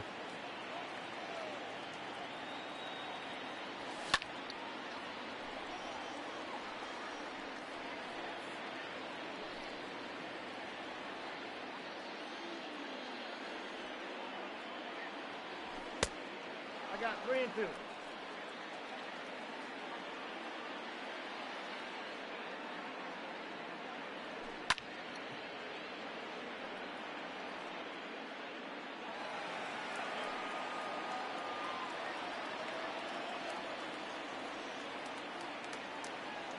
Ball 4, that pitch is in.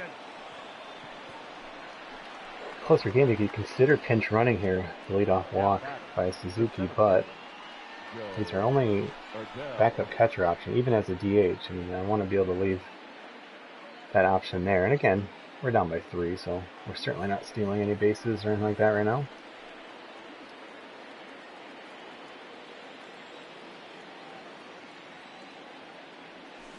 That's a ball.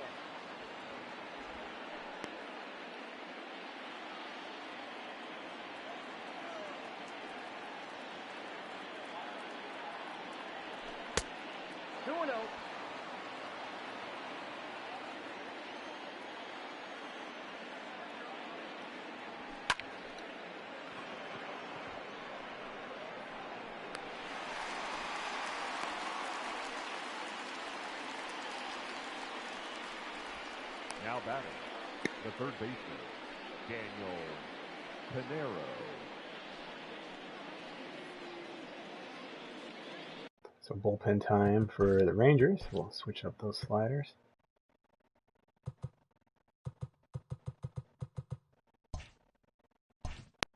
Oops, wait a second.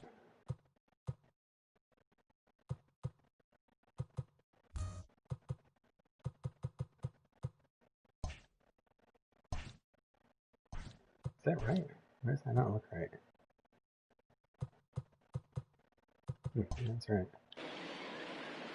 So we're going to go to the righty. Smart move. Or at least Canero. Your attention, please. Now pitching for Cody Allen had a hard time hitting him in the last game. Cody. And then our next question is, do we want Canero to hit him? He's hitting .8083 since being called up. He does not hit righties well. I think that tells us our answer. We need to bring in Castro to play third anyway, I think. Although DeMero, not necessarily. So we could go Christian Stewart here or Harold Castro. Simply because Christian Stewart can go to left and DeMero can go to third. So I think we're going to do that. Runner on second base might be a different story. I would have gone Harold Castro there, but Number 14. so fastball, 94, knuckle curve, and a sinker. Ball that's outside.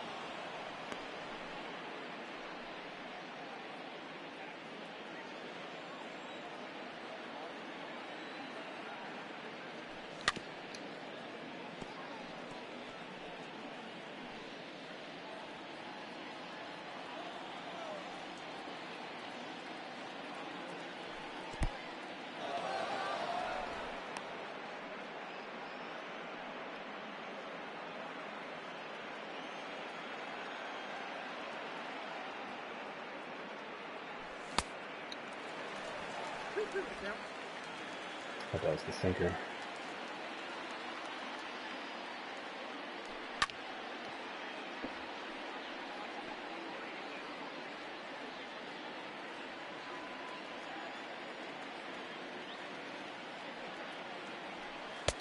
Oh, great pitch.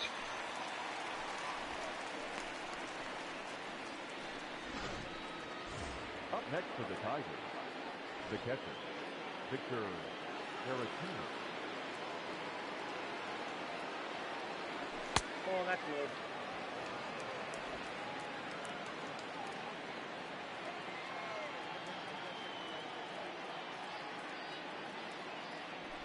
Hey!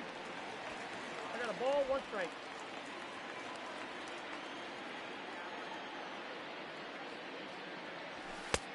Two, 1.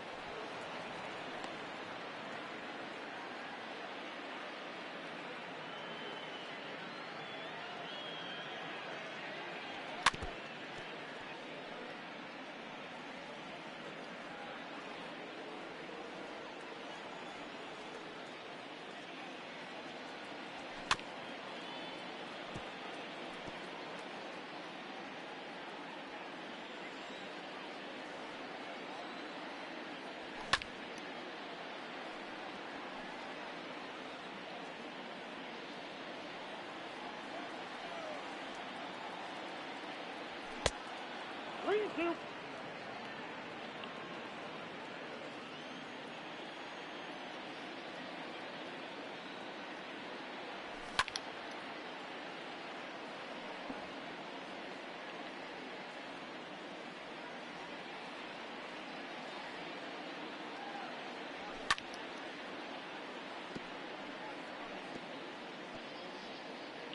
A lot of foul balls. That's ball 4. Take your base. He looks to walk. It's a 2-out walk, 2 men on. The batter. We're going to be going to Harold Castro here, and then we can let him be third base.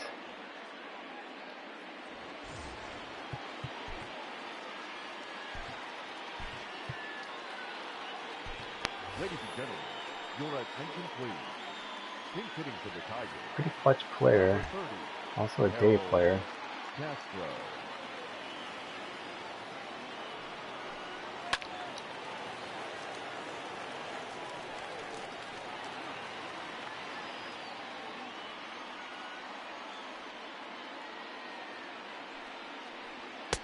One and one.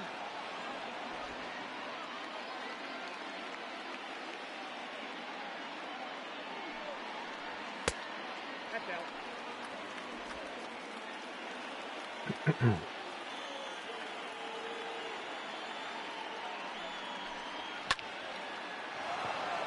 Ooh, Harold Castro hit that pretty hard. Oh, you're kidding me. Ladies and gentlemen, it's Caught time at for the wall. 7th inning, correct. Man, I thought that was gone. That would have been quite the clutch home Your run. attention please. This change defensively for the Tigers. Now playing lefty. Really, it's the story of the series from what you said and watching the other game too. I mean, wow. Yeah, dang. Didn't get much worse than that. He doesn't have a lot of power. So when he hit it, I was like, wait a second, that's really, you can see the size of the shadow. I'm like, that's really high. And I thought it was going to carry out. If there was any wind in the stadium, it might have. But dang, that would have tied the game. But it did not. So we're going to go Ramirez, one more batter, and then probably bring in a righty after that here. So.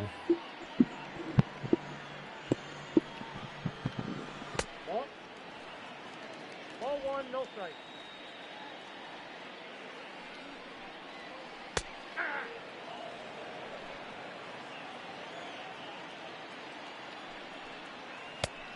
Count is 2 and 1.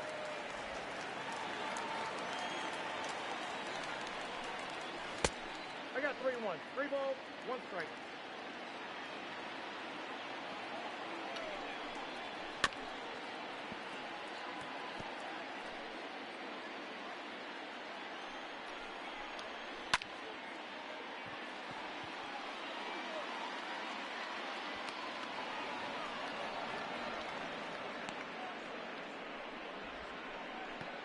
Yeah, you get X amount of chances in a game. I mean, that was, not that I expect Harold Castro to hit a home run there, but I mean, it'd be nice if he found a gap. That first swing he had actually was probably his best swing.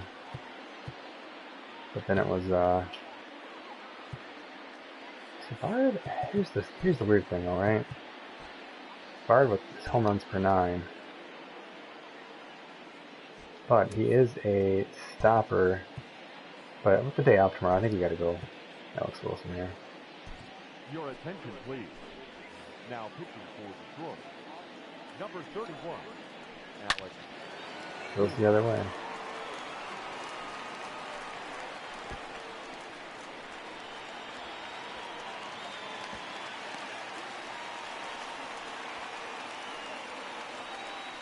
Now batting. Well, I figured he would get us eventually this series. At least it wasn't a home run. Easy double.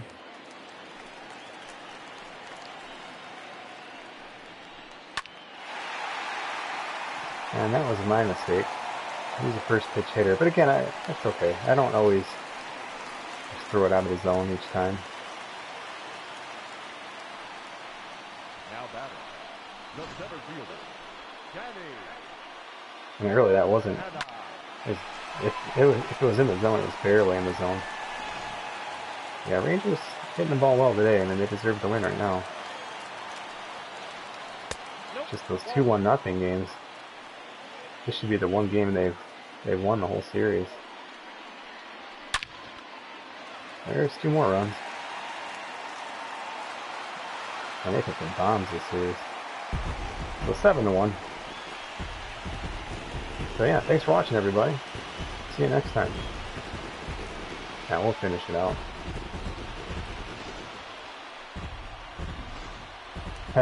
A majestic home run music they have. Kind of funny.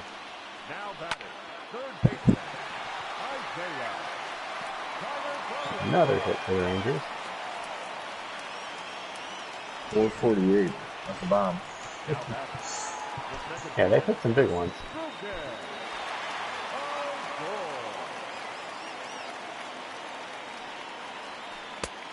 Nope. That's inside. I mean, they're really 7-1 and 2-1. Second guess all those Nope. hits I missed. 2 balls, no strikes.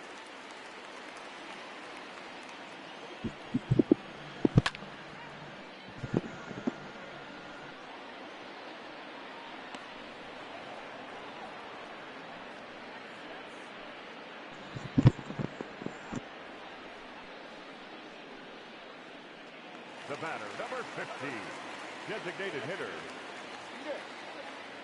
Go left. That's the ball.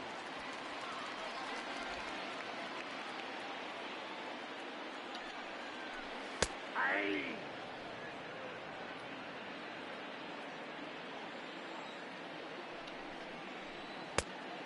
Two balls, 1 strike.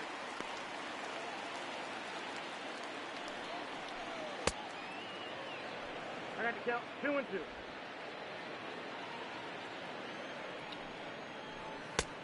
Full count, 3 and 2.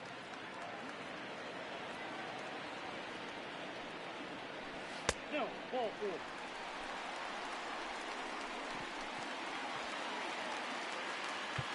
Now batting, shortstop, Elvis. And through. Ladies and gentlemen, your attention please. Now pitching for the Tigers, number 19. Just get some long relief here. Let some guys rest with the off day Monday. Ball 1.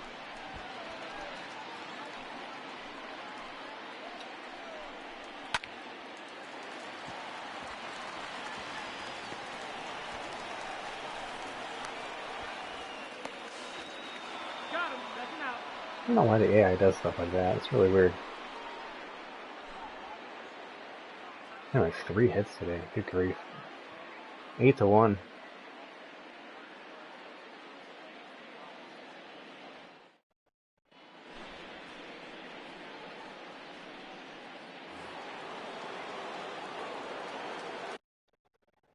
Slider, primary pitch, couple fastballs, splitter. The shortstop, Nico Goodroom.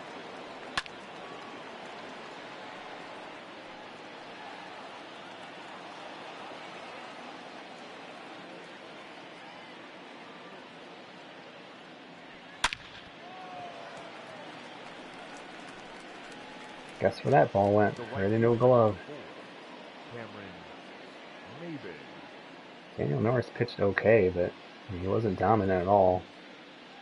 Neither was their starter. Just, again, as you just saw there, just a lot of balls just roped in the gloves.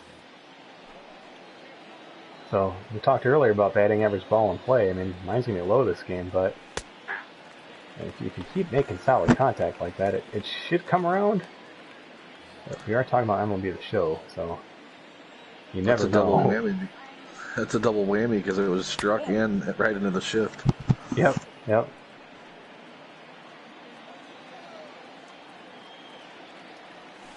But these at-bats are important again. You know, these are little times too. You can kind of work on different things live in a game. I mean, I'm not expecting to come back 8-1, obviously. So just little things. You know, if there's a guy you've been wanting to practice, like, you know, laying down a bunt or something, for instance. You know, you got a bad fielding. I don't want to here, but you know, third baseman's not a good fielder. And I just realized you can see your catcher arm strength on the screen. I never even paid attention to that. But fielding by the pitcher is pretty bad. Little things like that. The count is 3-1.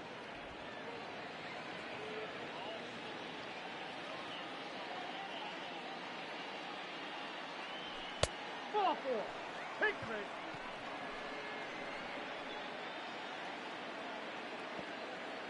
The bat. Tigers did lead 1-0 in the first inning. Miguel Cabrera with an RBI double.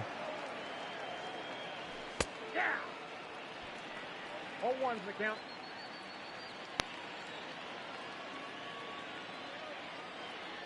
Ball. Alright, so their pitcher's hurt. They gotta take him out. Now pitching for the Bring in Rangers. a lefty here. Number 33, Ryan. Couple fastballs and a slider. So again, mostly one speed with this guy.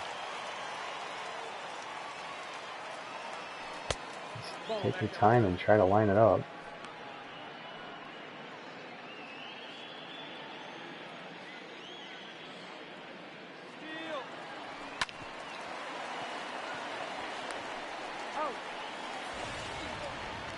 Wasn't trying to hit and run there. They were going to give me the base. Cameron Maben has a very serious ankle injury, possibly even a season ender. I was just going to take that extra base, and then it was a good pitch to hit. And what's weird is, well, and that's not weird, they gave me the base, so that's why hitting into that hole did not work.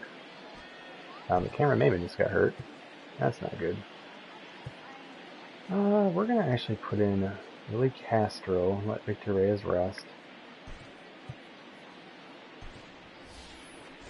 And then we're going to have to move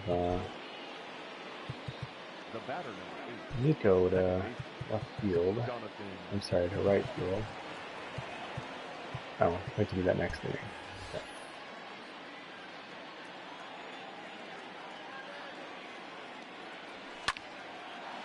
I don't get a run home.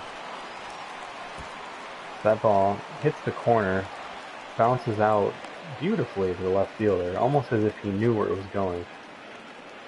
Up next to the Tigers. But double nonetheless.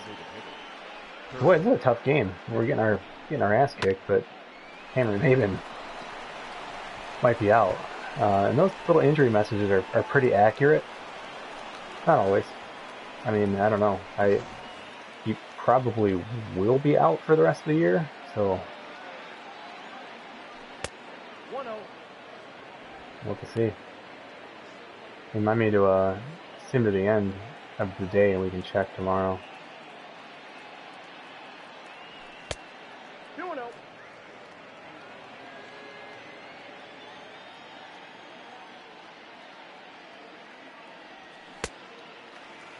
We got 2 balls, 1 strike.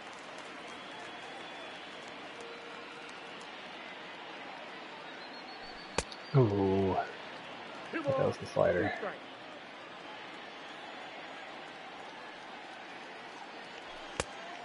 We got 3-2.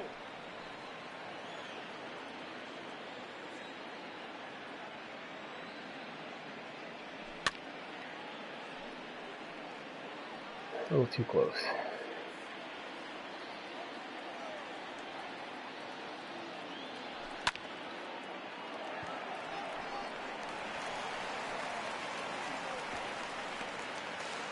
Oh my god. Now I know why I sent him. I didn't need to. A ridiculous throw. Good grief. I thought he was for sure easily score. I'd rather do that in a 6-run game than a 1-run game. I want to check that replay after we make our defensive sub here. Leading off for the Rangers, the first baseman. Oh, yeah, let's look at that replay. That's weird. I thought for sure.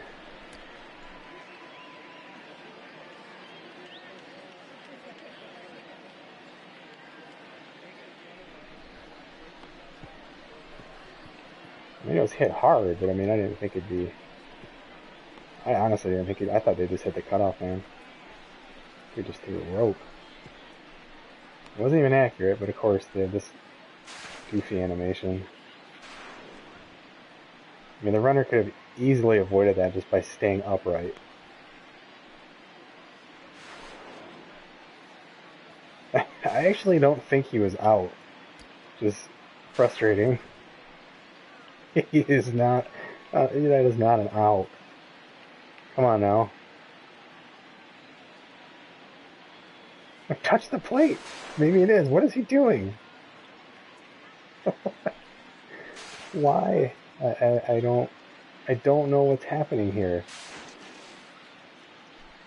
Does he touch him with the ball hand? He might have got the shoe. Yeah. He might have got the shoe right before the hand hit. Right, he kicked his foot. Yeah, my bad. I was looking at I didn't realize the ball was in his hand, but he's kind of sliding like the Old Spice commercial right here. It's just off he goes. Just gonna keep going. Oh, good grief! What a game. Oh, he's got the ball in the bare hand. Right. Yeah, I didn't see that until the replay. Yeah.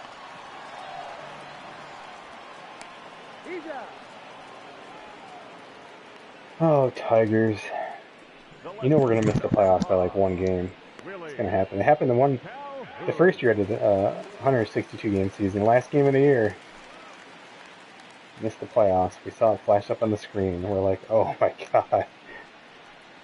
I think it was Baltimore. We were like fighting for the last wild card. And they actually won the World Series in that franchise. They won the wild card over us.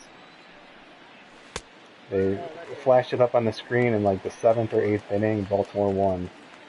I was like, oh, the season's over in 2 innings. It was weird. That's on the old YouTube channel, if anybody wants to see it.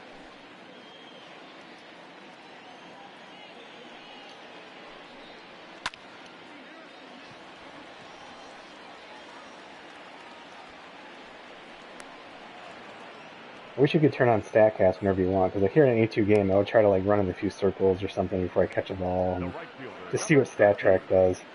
Like, the efficiency of that route is quite poor.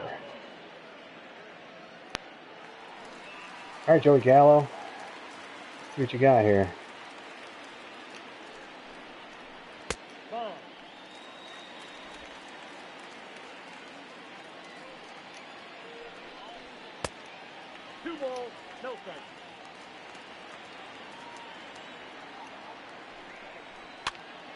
Oh my gosh.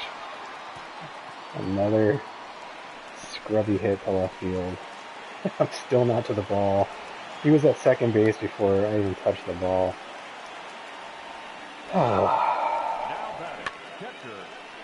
There we go. That's batting average bomb player right there.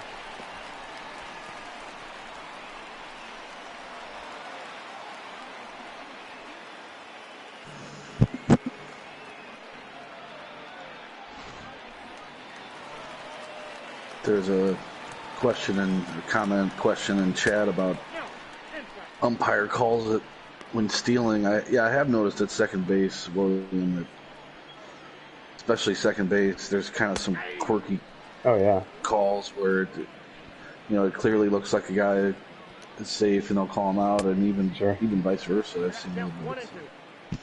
I see the vice versa one at third base. I'll see plays where I'm like, oh, he's out by a mile, and they'll be like, safe. And that part's really weird. But yeah, second. And I think part of the problem is there's just every damn stolen base is close. And, like, that's not baseball at all. Yeah, there's a good chunk of them, but I would say maybe, like, I don't know, 35% or so are, like, close. Like, really close, right? I mean, the other ones are, like, he's either... I mean, it's very rare when someone's just dead out. It's usually on, like, a busted play. But most of the time, it's like they're in there, and even though it might seem like a second or two, like that's a lot. That's not a close play when it's a second or two. And in this game, this doesn't really do that very well. And I mean, I tell you what, I was just gonna say it's probably the guy talk about the ball physics regressing, but base running has regressed in this game more than anything this year. It's really bad this year. I mean, base running in general. It's worse than fielding, which I don't think is as bad as everyone seems to think. I know Diamond Dynasty, that's another story, but I don't really play much of that. So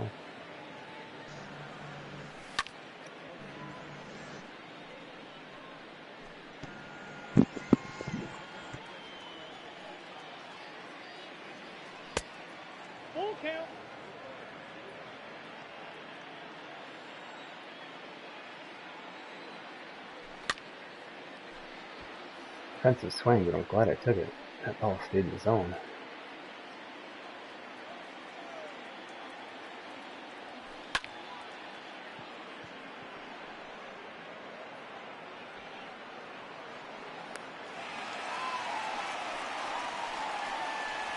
Couple more outs, and we'll get to see if this Cameron may be an injury. The batter, number 14.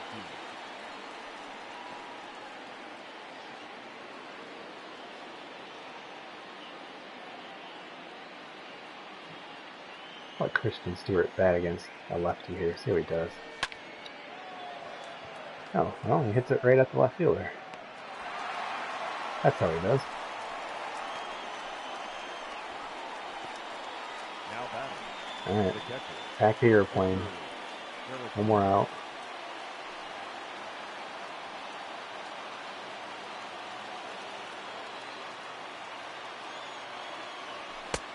Oh, that's out. Man, lost 3 or 4 to the Rangers. Got a losing record this month. After going, I think it was 16-9 or 16-10 previous month. Gave us Just a going little back real hope. quick, I was going to say about the calls at the bases and that too. Another thing that not to always be complaining. I mean, there's many things I like about the game, but the replay system or the challenge system is broken in this Yeah, game. it's useless. You can't challenge at slide plays like that, and even the play at first, there's these weird little quirks where, like, if it's the third out of the inning, doesn't. I mean, you just cannot challenge it. It won't let you, and stuff like that. So it's Yeah, it's one of those, I don't know, back of the box features, I guess you call it. Like, are replays in the game? Yep, check, got it. And hey, sometimes that happens. I mean, my job's like that sometimes, where it's like, do we get this? Like, yeah, it's there. I don't really like it, but there it is. I mean, that's, kind of the unfortunate part of some things where there's, a lot of people involved in different decisions. And, I mean, hell, it happens in marriages sometimes, right? I mean, relationships and things like that. And so, I would guess it's kind of something like that, where it was just something that was expected to be put into the game. And it's not bad. Like, what they put in is pretty good. It's just, it's super it's underdeveloped, right? Very, very much underdeveloped. We don't really need to check batting average, ball in play today. Mine will be low, theirs will be high. The only thing we need to check is their home runs. They hit 2. Theirs will still be over 300. So, again, just kind of using rough estimates there. But I like that I'm walking them 4 times. I mean, that's pretty consistent. I'm getting a lot more walks now with the version 2.3. We didn't strike out a lot today, but their pitchers weren't very good. Like, just super weird. And again, we had a really low on base with only 4 strikeouts. Or I should say batting average now, ball in play. So, yeah, I don't know, just weird. Daniel Norris goes 4 1/3, gives up 2 runs. Alex Wilson gives up 4 runs, just recording a third of an out. But yeah, let's look at the real quick batting analysis. It's always interesting in kind of weird games like this. We actually had a pretty high foul ball, 19% today. They had 13. So again, both teams hovering around that 15%. Pitches that were swung at. So we're looking at the missed plus strikeout percentage, and the MLB average the last few years is over 20 for sure. It's into the 20s usually. And they're at 20% for the Rangers. We're at 19. So again, a little bit low today, but nothing out of the ordinary.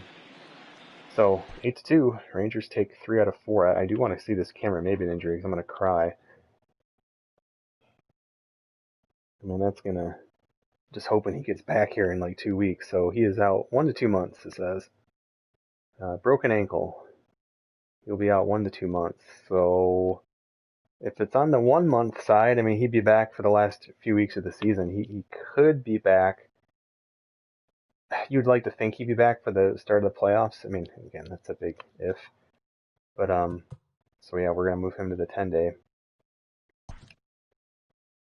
Bummer. Big bummer. Got to make a roster change, so I'll be thinking about that and who to bring up there. But, Ryan, what else?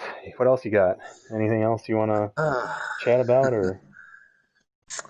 I think we touched on a lot of things. And at some point beforehand when we were chatting, mention. Well, you did talk a little bit about Madden and the SSG community there for that. That game coming out soon. No, I don't know that there's anything else major that we missed. I see William is posting in the chat asking, what are some Okay. changes that we would like to see, or I forget what his exact wording was, but something about changes the I franchise see. mode or something like that. Realistic things could add to franchise mode. I'll just jump in front of you real quick because you No, please. have an article. You have an article on Sim Sports Gaming right now where you kind of go into that, and maybe you might touch upon a couple of those. I've been thinking about writing something that just getting into the OOTP, out of the park baseball world, kind of diving headfirst into that recently, and just things that I see there that are so well done that I just wish the show would borrow from, even a little bit, even if they didn't have the full effect, but just some of the things. So yeah, I mean, I don't know what would be the main things that you would say or focus on, but yeah. Yeah, I mean mine. I just posted that link into the There you go. chat. Yeah. So William, if you want to just open that up, that's going to do a better job than me just trying to ad lib it here when I'm tired, having just lost 8-2. Um, but there is a And lot, lost and Outfielder. it's always a weird thing because like it's funny because I mean people ask me like I literally, this is probably one of the more common questions I get like in direct messaging and whatnot, or just when people are just asking me for like slider adjustments that we're talking about privately offline and things like that. It's like, so do you like the game? And I'm always like, I think so. It's always a weird thing. Like, yeah, I mean I do. I like 70% like it, right? I wouldn't play all this if I didn't think the game was any good. It is a good game, but I love baseball. I mean, it's always been probably it's probably the most well-rounded sport. For me, it's weird. Like I actually probably enjoy watching the Lions more, but it's because the Lions are like living in like a real life soap opera. And it's only on once a week, and it's like a big event. Like your buddies get together, you get food. It's always on a Sunday. Like it's a thing, right? Whereas baseball, you can kind of take it for granted a little bit because it's on all the time. And but overall, like, I mean, if you call me up to, hey, do you want to go throw the football or do you want to go throw the baseball? I mean, I'm gonna pick baseball every time. And so when I say, do I like this game? Yeah, like 70%. But a big chunk of me playing it is I just really enjoy baseball. I miss teaching baseball. I miss coaching baseball because I don't do that anymore. And in a weird way, like these streams sometimes give me opportunities to just talk about basic strategy because, I don't know who's watching these streams. I truly don't. And, I just make the assumption that there's somebody here who maybe is still learning the game or has never played or maybe they live overseas. And I mean, we have a ton of guys. Ryan's last interview he did for Out of the Park League. I mean, two of the three guys he interviewed were from the UK in a baseball league, right? So I mean, you just don't know who you're interacting with. And that interview's up on Sim Sports Gaming, by the way. Really, really well done, Ryan. But it's so that's a really, really long way of saying yes, there is a lot of things that I would love to see this game expand upon. I know that there's the whole like, well, they've kind of maxed out the potential on the disc and et cetera, et cetera, et cetera. And I don't really quite know what that means. I truthfully find that hard to believe that they've maxed out because this game is nowhere near as intense as some other games. I mean, look at Red Dead Redemption 2. I mean, what on earth is that even talking about to say that they've maxed out the potential of the system with this game? Like, I just find that incredibly hard to believe. Um, and again, I just think at the end of the day, it's a game driven by microtransaction modes like Diamond Dynasty, and what's weird is like I don't even really find that mode that good. I don't know, it just doesn't really do it for me, and I know people really really enjoy it, but I don't know, it's a bit quirky to me. I find it difficult to really get into. It's cumbersome. It's really really overwhelming. Like the menu layouts and stuff are just weird to me at least. So yeah, I don't know. That's a unscripted way of saying yes, I like the game, but there's a ton that I think should be way better.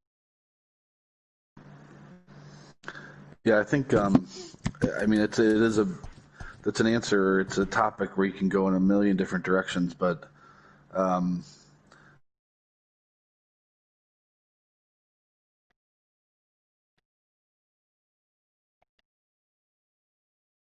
depth of things that can throughout the course of a season, and getting an email from a player that wants to be traded, just a bit more depth in terms of the different things that you can experience as a GM. That would be something that I think right off the bat that the show could do a lot more of. Just kind of those little once in a while moments. And then there's a few things like international free agents, and things along those lines. So there's definitely a nice long list. Just immersion, I guess, would be the word. That the immersion of the show franchise the way it is now is kind of maybe like a 5 out of 10. And, to me, why not? I'd love to see a 10 out of 10. So Yeah. Or at least creeping up towards a 7 or something like that. Yeah, absolutely. Looking at the Tiger roster here as we talk, trying to figure out who to bring up. The two options that come to mind, of course, would be just putting Jamie Candelario back on the roster, but I like Canero playing lefties, hitting against lefties at third base, but what we could do is he could obviously go to the outfield, and Candelario could go there. I guess what I needed to look at, and this is kind of a good lesson too, before you make a roster change, is kind of try to fill out those spots with what you have already, and then that kind of gives you an idea. So it's kind of like checking your cupboards before you go to the grocery store, right? Before I go to the AAA grocery store, I want to actually see what the hell we're out of and what we might need. So, what I want, Daniel Pinheiro here hitting against righties. I mean, if he had better defense, maybe, but probably not. It's probably I'd rather just let Travis Demerit try to just improve his game and fill out that potential. Of course, we could do something like bring up a catcher and let Kurt Suzuki take over DH, and then Christian Stewart could just go to left field. And that's not terrible, but again, he's just nothing to write home about against righties. So for me, it's either like Travis Demerit or we bring up a catcher. Eric Haas. I do like Eric Haas's defense. Who were just your straight up outfielders in AAA and AA? So Victor Reyes. You probably talked about. In AAA. Sorry. It's always kind of bounced around, but Derek Hill, see potential, good defender, but again, I'd rather have Travis Demerit in. Chad Cito they have playing in left field, but again, he's a decent bat. But he'd bring in another lefty bat, which doesn't really help a ton. We don't have a ton of, good corner outfield depth, at least. Again, not bad, but probably not a guy we really need to be bringing up right now. Grayson Greiner, another catcher we could bring up.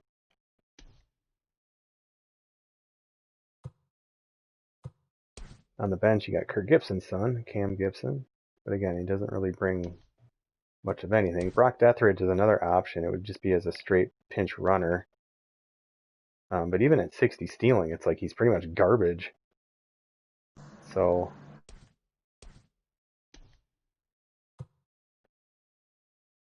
I would probably think it's going to be Jamer Candelario. I'm not going to look at people below like 65 or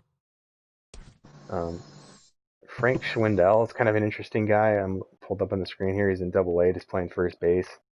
Can hit okay, but again, we already have a few guys like that. Isaac Paredes is a really, really nice prospect. I mean, he would be an interesting guy to bring up and to see what he could do. But again, I don't really know. We need outfielders at this point. Troy Stokes has got decent speed.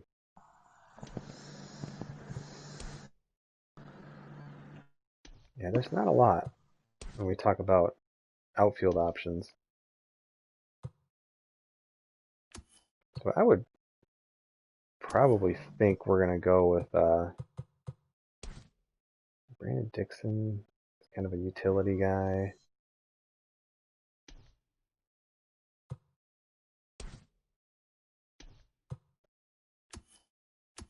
Probably just going to go, especially they have Jamer Candelario on their bench. Yeah, I think we're going to have to go with Jamer here. Oops.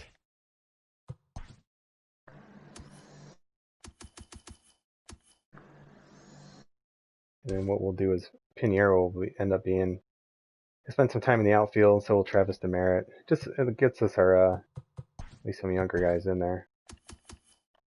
And then I can just call up Kenny Vargas back to AAA to fill out his spot. So that's that. As far as who's going to play, I would rather, oh yeah, I talked about possibly a catcher. So I mean, when we look at the bat, I mean, it's going to be Travis Demerit for his defense. Or Kurt Suzuki. But I guess it also comes down to, boy, we really could use the power. You know what, I think I'm going to actually retract that and put Jamer back for a little bit. If it was an infield injury, I would bring up Jamer Candelario. I should only use one option. Yeah, good. And then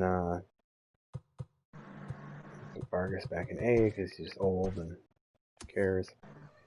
But I am going to bring up... I really like this Eric Haas guy. I just love his defense. He can't hit worth a darn. He did hit a clutch home run. I believe I called this home run on the stream. I mean, that's impressive to call your shot with this dude. Look at these ratings. But I remember that moment. I remember that home run. That was a little ridiculous. I remember thinking, like, why did I just say that? And then, like, the next pitch or whatever, I was like, whoa, he just hit a home run. So we're going to bring up Eric Haas just because, I mean, he's got a cool beard. And then we also need to bring up a catcher to AAA here.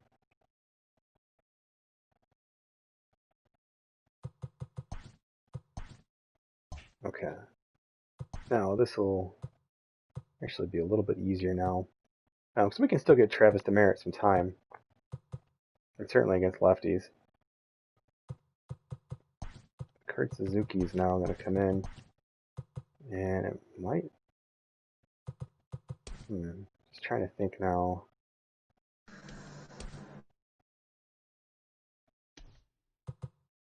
It's like, do we put Christian Stewart in the cleanup spot? I want Scope to stay at 5.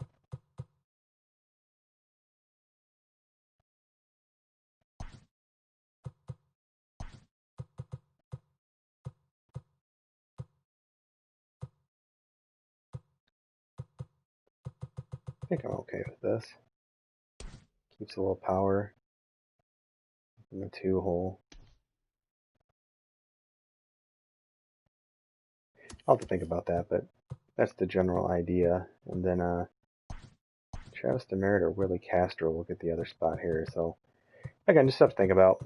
I'm going to wrap it up here, unless Ryan, you have anything else you wanted to go over.